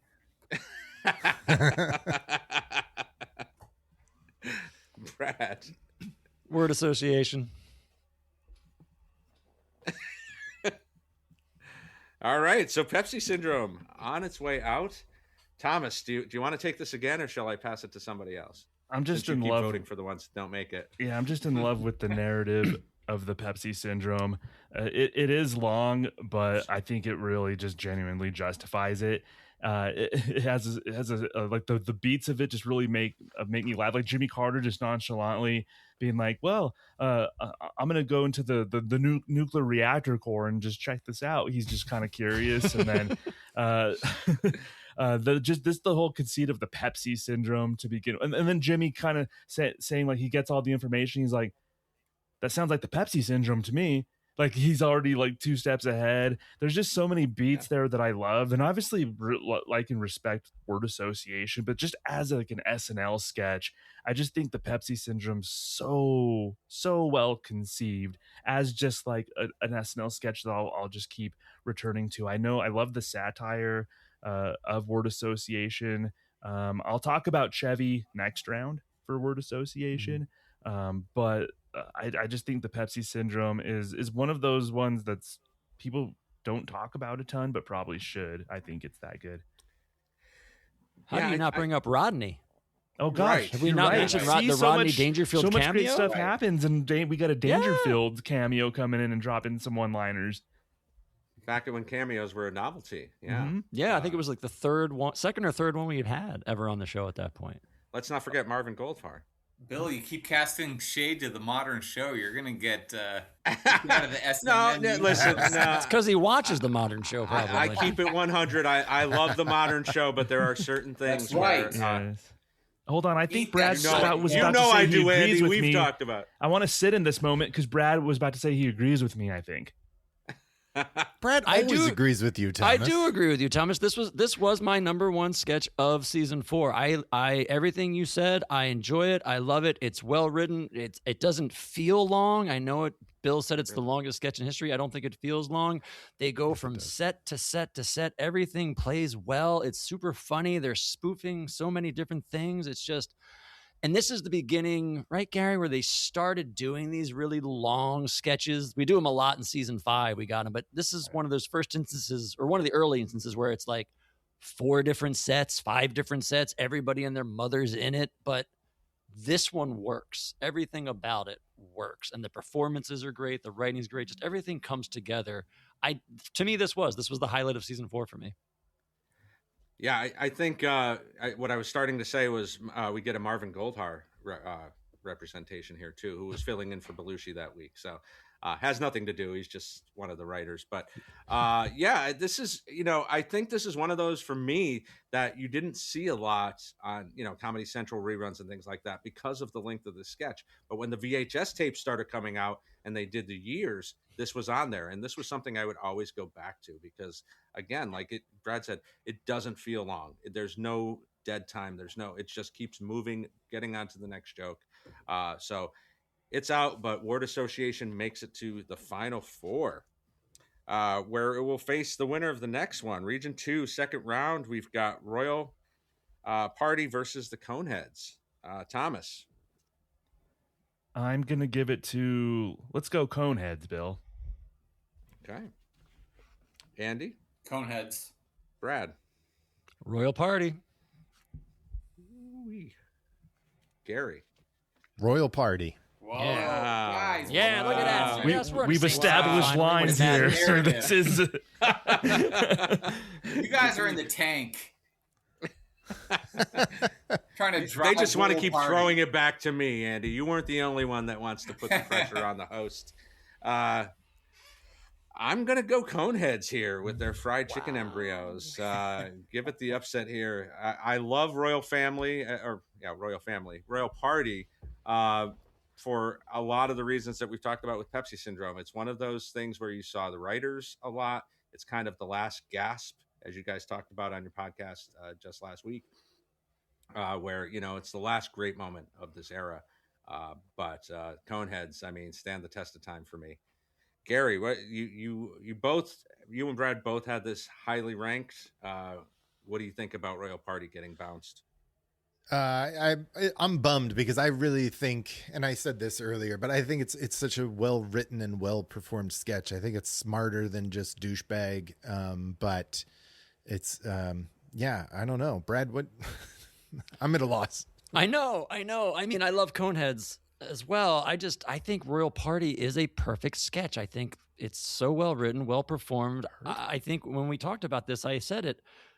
I think it's a great sketch if they never even get to douchebag. Just what they were doing with the wordplay and everything with the steak and I'll just have some raw vegetables. Would you like any dressing with that? Oh no, just some water and vinegar, please. Like it's so smart and everyone is really committed, which I think is good.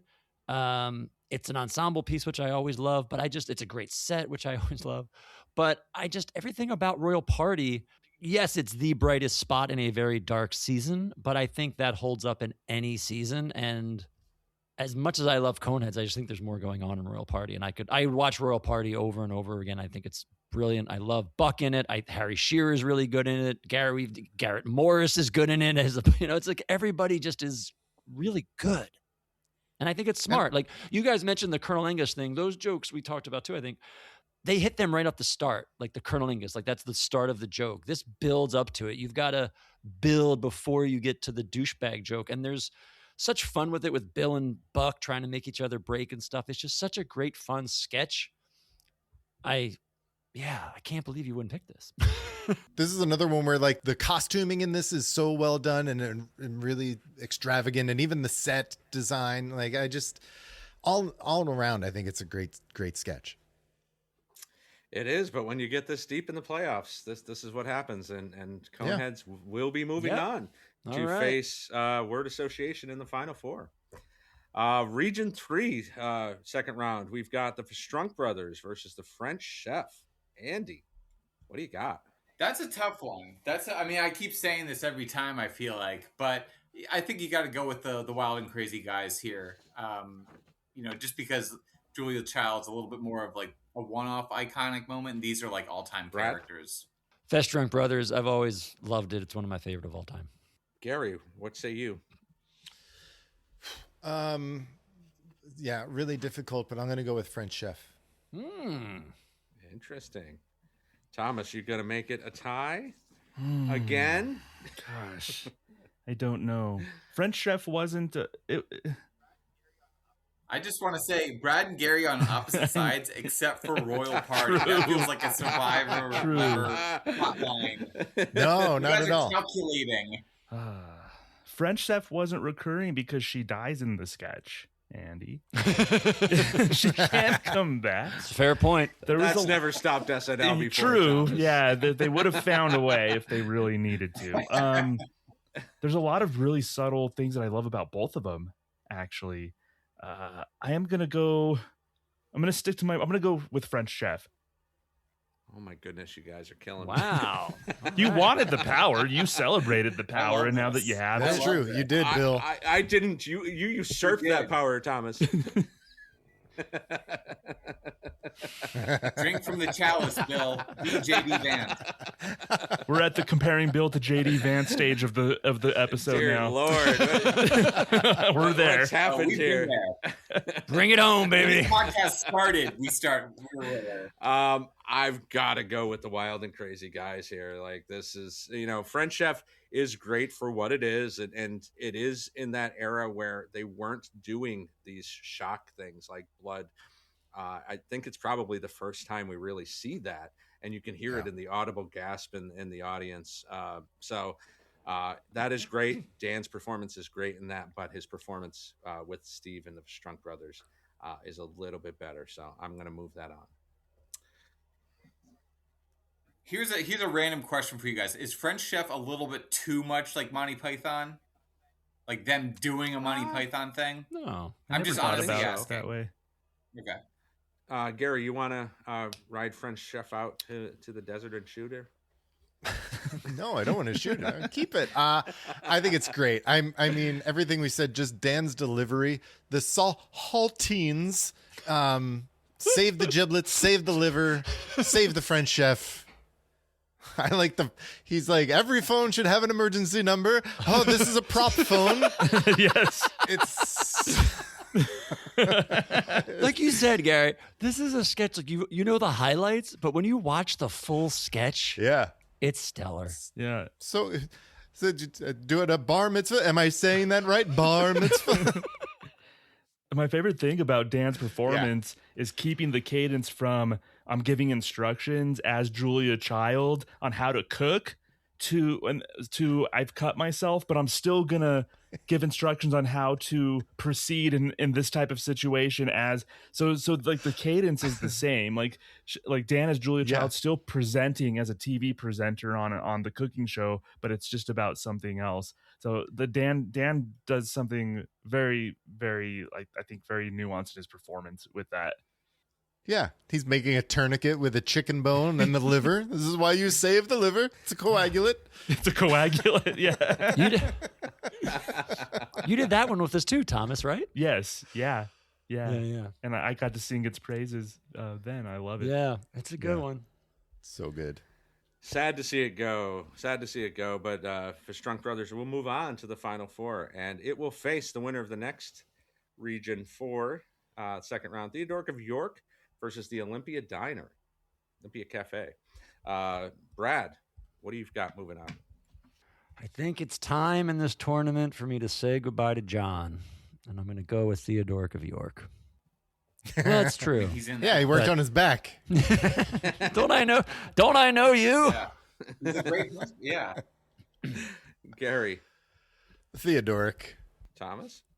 Yeah, Theodoric's had a pretty smooth ride through this bracket so far. I'm going to pick Theodoric. Andy, would you have made it a clean sweep? Okay. I will. That's surprising. I think I would have taken Olympia Diner, but Gary. Well, do you then, wanna no, then Bill, you can Kenny, sing it. please. Why? Yeah. Let's go. You tell us. I don't know. I feel like that's just one of those pieces that just works because of everybody around it. And, you know, from the background, people like Don Novella, Father Guido Sarducci in the kitchen. Obviously, he wrote this and had a big part in that. But, you know, explaining to Robert Klein that it was only cheeseburger, Belushi pointing at everybody, and Danny dropping the burgers as he's saying it. Brilliant. Bill Murray shaking his head to the, you know, little eggs, sausage links or patties? Patties? Okay. And, you know, I mean, everybody just, this is one of those ensemble pieces that stands the test of time. Everybody's got their part to play. And I think it's just brilliant. Maybe the other iterations of it weren't as great, excluding that last one, which is, but yeah, I think I would have had it on. Theodoric is always just a little bit overrated for me. But my vote doesn't count here. So Theodoric will move on to face the Strunk Brothers in the Final Four. So we have our Final Four set. Word Association versus Coneheads, and Strunk Brothers versus Theodoric of York. So let's start with the first matchup with Word Association versus the Coneheads. Gary, what do you got? I'm going to go with... Oh, I had them the same. Damn it. I did all of this pre-work thinking that it would help me when it came time to make a decision, and they're the exact same. So it didn't. And therefore I'm gonna go with Coneheads. Okay. Thomas, Coneheads or Word Association? First of all, I'll have you know that much like my regular March Madness Sensei tournament bracket, I only have 1 out of 4 of my Final Four left. So that definitely mirrors how crappy that I usually do in the real one. I know what I've been saying about Word Association, and I do enjoy it. And I am going to pick it here because I think the top of this bracket on the left side, the top of this bracket was stronger than the bottom. So I think in just the matchups, you got to go matchups. I had Word Association not going through the last 2, but I actually have it advancing in this particular matchup. So give me Word Association. Okay, we've got a 1-1 tie. Andy. Yeah, I think Thomas, that was well said. I think it's Word Association. I agree. Brad, are you going to vote for Coneheads and tie this up, or are we going to push Word Association into the finals? No, much like Thomas, you got to take it matchup by matchup. I would have had Royal Party, and I would have put Royal Party ahead, but against Coneheads, I push word association in the finals. I think if you're going to compare those two sketches, I love Coneheads. They were both number 2 for me on the season in their respective seasons. Word association just carries more weight to it. It's a more important sketch. They're saying more with it, and I give it that little bit of an edge. But I want to ask Thomas and Andy, because both of you said this wasn't your favorite Coneheads. What is your favorite Conehead sketch? Zappa. Is that which one is Tommy. that, Andy? It's the hot. Oh No, actually, that was a joke because I was on his episode. No, Family Feud. Family Feud is my favorite one. There was one where is it the one where they go back to their home planet? Oh yeah. Mm-hmm. I think that one is it for me. Okay. See, I think the Coneheads is interesting here for this one because a lot of the pieces we know how these sketches need to build, and sometimes it said the nerds. What iteration of that was milked? Like 10th? Like, so it takes time sometimes to build these characters. I think the Coneheads came out fully formed. You've got the astronauts to the moon, fried chicken embryos, the ring toss, touching the cones, right out of the gates. So yeah, I think this is one of the best ones for sure. But Gary, you're the only one who voted for it in this round. Anything else you want to say about it? No, I mean, I think you just said it all. I mean, so this is the second time that we see the Coneheads.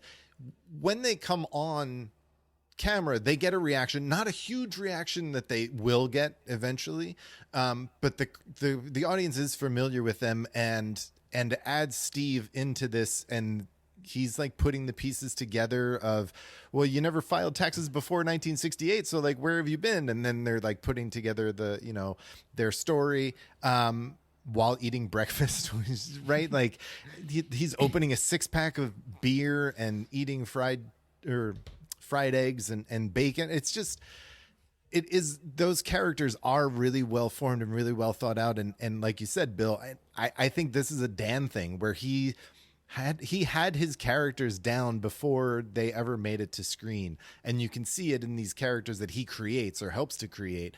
And they're so well thought out. And I think, adding Steve to the mix in this one is really good because he plays that straight man in this, where he's not the star of this sketch. He's just moving it along. And I think he does a really good job in this. And like the 2 minutes that Lorraine is on camera is always charming as the daughter.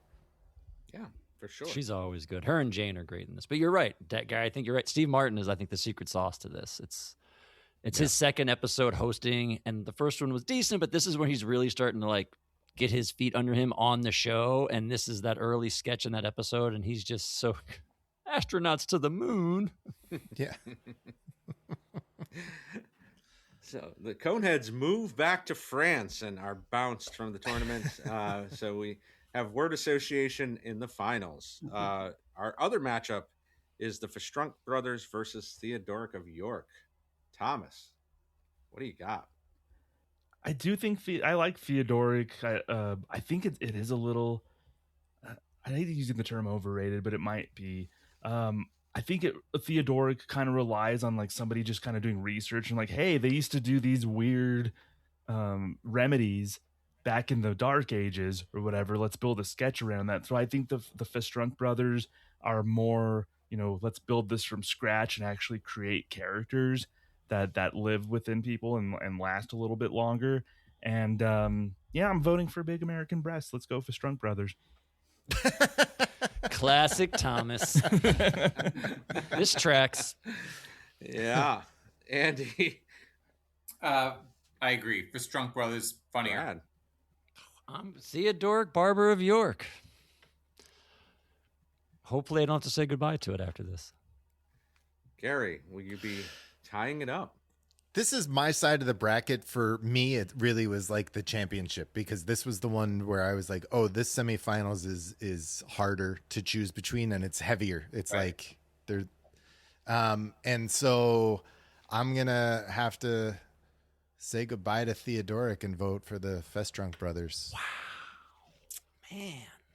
Oh man. Yeah. So Festrunk brothers makes it to the finals against Word Association. Brad, what do you want to say about Theodoric of York?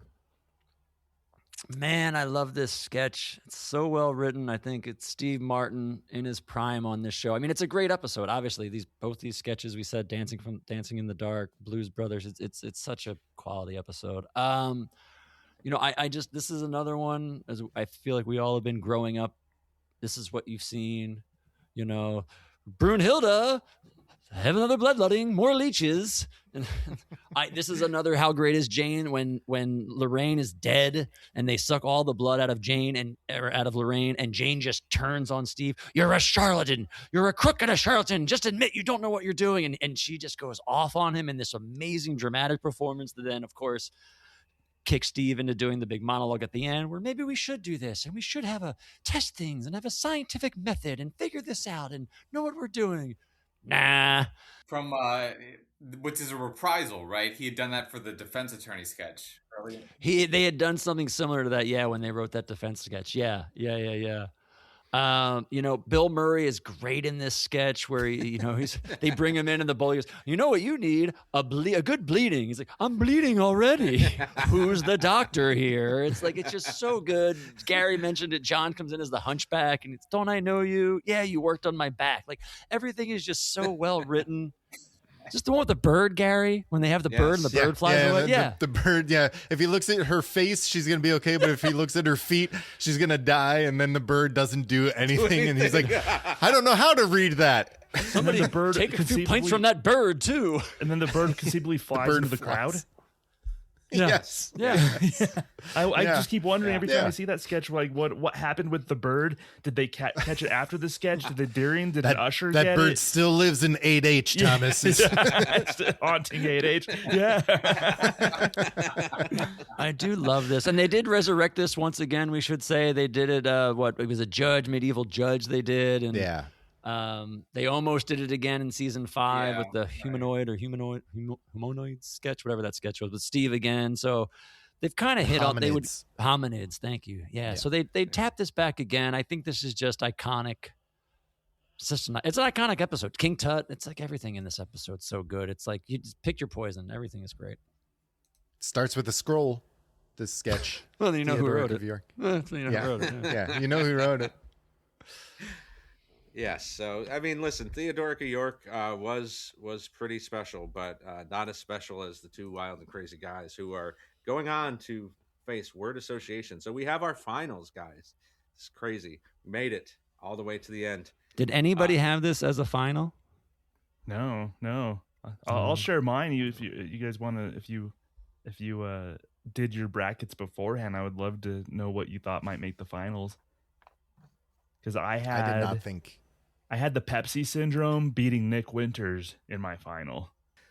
I liked it. Rewatching the Pepsi syndrome, I really probably like it even more than I think. Obviously, I had it winning the whole damn thing.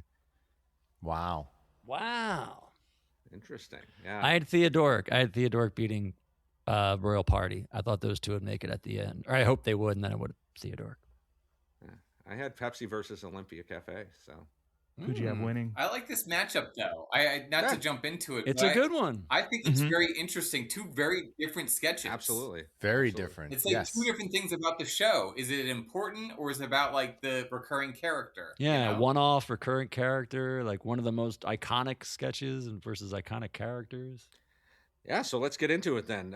Which one? Word Association versus Strunk Brothers. Andy, why don't you start us off since you've so eloquently got us started here? Yeah. I mean, that's the framing that I've been kind of thinking, and it really gets down to what your criteria is. And I always kind of drift towards, the legacy or whatever. But, so I'm inclined to go with Richard Pryor, but that's almost like not fair because it's like his only time on the show, right? And, it's like Richard Pryor's like his own thing. So I'm inclined to honestly go with the Wild and Crazy Guys just because they're more emblematic of what SNL is in that era. So that's my current stance. Okay. Wild and Crazy Guys, 1-0. Brad, where are you going to go for this final? This is tough. I love Word Association. I think it's a great sketch. I think it's one of the smartest sketches they've done, especially in season 1. I think it really helped set the tone for what they were doing, how edgy they could be. I like Chevy in it. I'll let Thomas get into Chevy, but I think Chevy was the only person who could have done that role opposite of Pryor.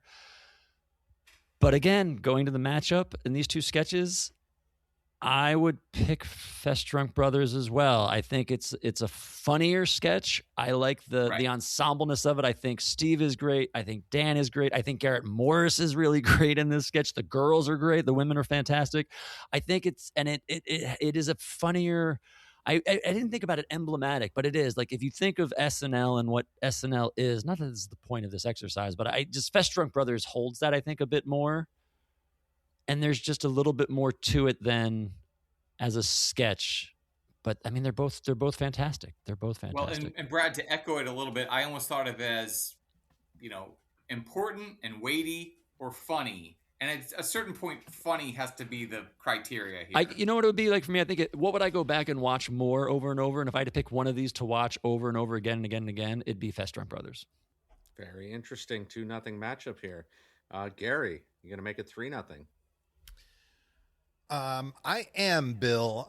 Because I think word association, as good as it is and as smart as it is, they don't do that again. And not that you could do this sketch again, but they are not going to do this sketch again after season 1. Maybe they'll do something like this in season 2, but they're not nearly this edgy in season 2. This is kind of them trying to show like, oh, look how edgy we can be and how cool we can be. We want to be the cool show. And then once they got that mantle, they were like, all right, now let's just be funny and not be too edgy. Anyway, that's a long-winded way of me saying I'm going to take the Fest Drunk Brothers. Thomas, your vote doesn't matter, but but your opinion does. Your opinion absolutely does. So who would you have gone with here? Going into the matchup, I genuinely didn't know, so I was just kind of taking in all the arguments and everything like that, and I did get swayed. And I think Andy brought up the best point is, which one do I just think's funnier and just better? Like, at this point, I'm dropping legacy and importance, and which one would I just want to go back and watch again and think's better? And I think the Fest Drunk Brothers, to me, are better. And like one moment that we haven't talked about in the Fest Drunk Brothers is when they were sad and they were kind of going to the door, but they were still shimmying. So there was still that little shimmying, but they were just sort of doing it in a sad way. So good. In word association. Who's at the door? Yeah. Probably someone for Cliff. And in word association, Richard Pryor's face, like the snarl, like the mad snarl of his face is really good too. I think Chevy plays the end where they're like negotiating salary in a way. I think Chevy plays that very rushed and just not like believable how he's supposed to play it. Like, oh, okay, like feeling a little intimidated. I think it almost seemed like Chevy was just trying to like end the sketch, maybe because they had more to do afterwards. So it just felt very rushed and kind of maybe somewhat of an awkward landing. Definitely respect that one, but I think the right choice in this matchup, I think the Fest Drunk Brothers is the right choice. Yeah, I think we talk on the SNN about a starter pack if you were going to introduce someone to SNL, and you kind of have to weed through 51 years of what's good, what's not, what holds up, what doesn't. Fest Drunk Brothers is on that list of things that you're going to show someone if they want to get into SNL and learn the history of it. Word association is as well, but that might be chapter 2 where you're talking about historical importance and things like that. But yeah, for this exercise, it makes sense. I did not think it'd be a clean sweep, especially with all the pressure that you threw on the host tonight, guys. But the Strength Brothers in a rout in the Final Four, beating Word Association, is the champion of best bits of the original era. What a journey, guys. This has been fun. Let's go around the horn. Any final thoughts, surprises, or plugs that you want to make? Thomas. I'm really happy that Lauren's Beatles offer didn't make it. I'm super happy about that. Oh my God. I thought it was going to be definitely on this bracket. So I know I said what I said about the Blues Brothers, but man, Lauren's Beatles offer not making it, the chef's kiss on that one. Kudos to that. I do a pop culture podcast called Pop Culture 5. Myself and my co-host Jeremy Dove. 5 essential, whatever topic we may be doing that day. For example, coming up, we have the Academy Awards coming up on Sunday. So we took this time to do 5 essential Paul Thomas Anderson movies. We're kind of expecting one battle after another to do pretty well on Sunday. Paul Thomas Anderson to possibly win Best Director along with Best Picture. So we thought it was a good opportunity to talk 5 essential Paul Thomas Anderson movies. So that's going to be released this week. We have MCU movies coming up, Breaking Bad episodes. Last week we did Brooklyn Nine-Nine episodes. So things are humming along over at Pop Culture 5.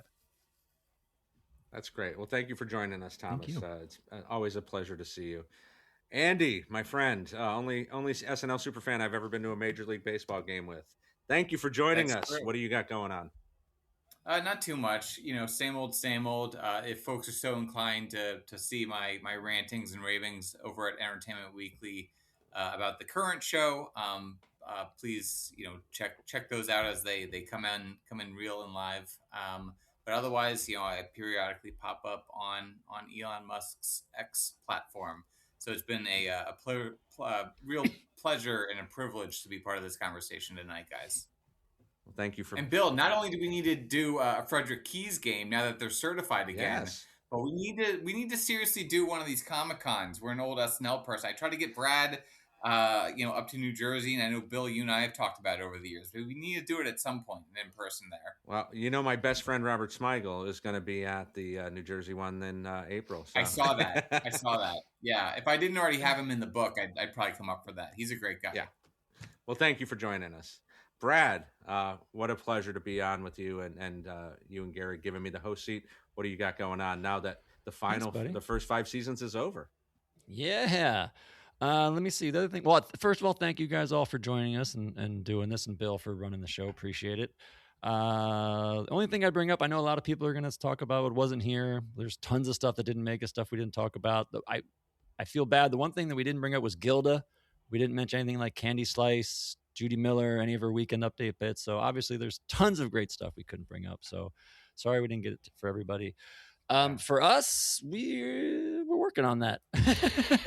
So this is our first of a few episodes we're going to do, just celebrating all of the first 5 seasons. So thank you guys for helping us kick that off. Next week, we're going to do a deep thoughts looking at the end of the original era. We have a few special guests talking to us about that and some other stuff after that. And then we're working on it.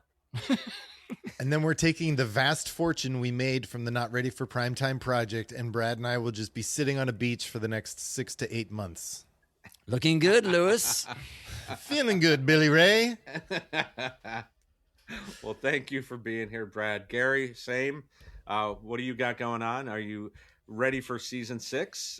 When can we start talking about the Malcolm McDowell episode? I am not ready for season 6. No, I am. Not your brother's era, guys. Come on. It begins. That's right. Yeah, no, like Brad said, we have a few things coming up, and then whatever Brad tells me. No, I'm just kidding. We'll see where we go from here. Yeah, a lot to be determined, but it'll be fun. We'll have some announcements in the next few weeks about what's happening. Awesome. Well, thank you for being here. As for myself, Bill Kenny, I'm over on the Saturday Night Network, so make sure you check me out over there. It's been a pleasure sitting in the hosting chair. I'll give it back to Thomas now. Make sure you check out all these great gentlemen's work on different podcasts and projects that they're doing. Good night and have a pleasant tomorrow. Yeah. I should have said thank you, Gary and Brad, for your guys' service with the show officially coming to a close. Well, thanks for forgetting that. You can throw that in now. They'll about edit it. when Bill was talking. We're still recording, so you can say it, or we could just, Yeah. we'll put it in the show notes. Andy said he wanted to thank us, but he didn't. No, make it a mid-credit sequence. The music comes in, and then Wait, guys! Andy wanted to thank us, so Yeah, we got to get it back in. Talk about us. I mean, I can just throw it in if you guys want. Just like you could probably erase no, 80% because of my I'm gonna keep all of this in because it sounds like we're begging you to thank us. Have that be the intro. How you guys do the intro at the beginning? Yeah, please, someone thank us. We know Thomas won't do it. No, that's not my style. Not my style. Thanks for listening to the Not Ready for Primetime Project. Please remember to rate and review and follow us on social media everywhere at NR4PT Project. The Not Ready for Primetime Project team is Brad Robinson and Gary Seith. Our editor is Will Bond, who hosts his own podcast with his brothers, Reviewing Doctor Who, which you can find wherever you're listening to this. Thanks again for listening. Have a pleasant tomorrow.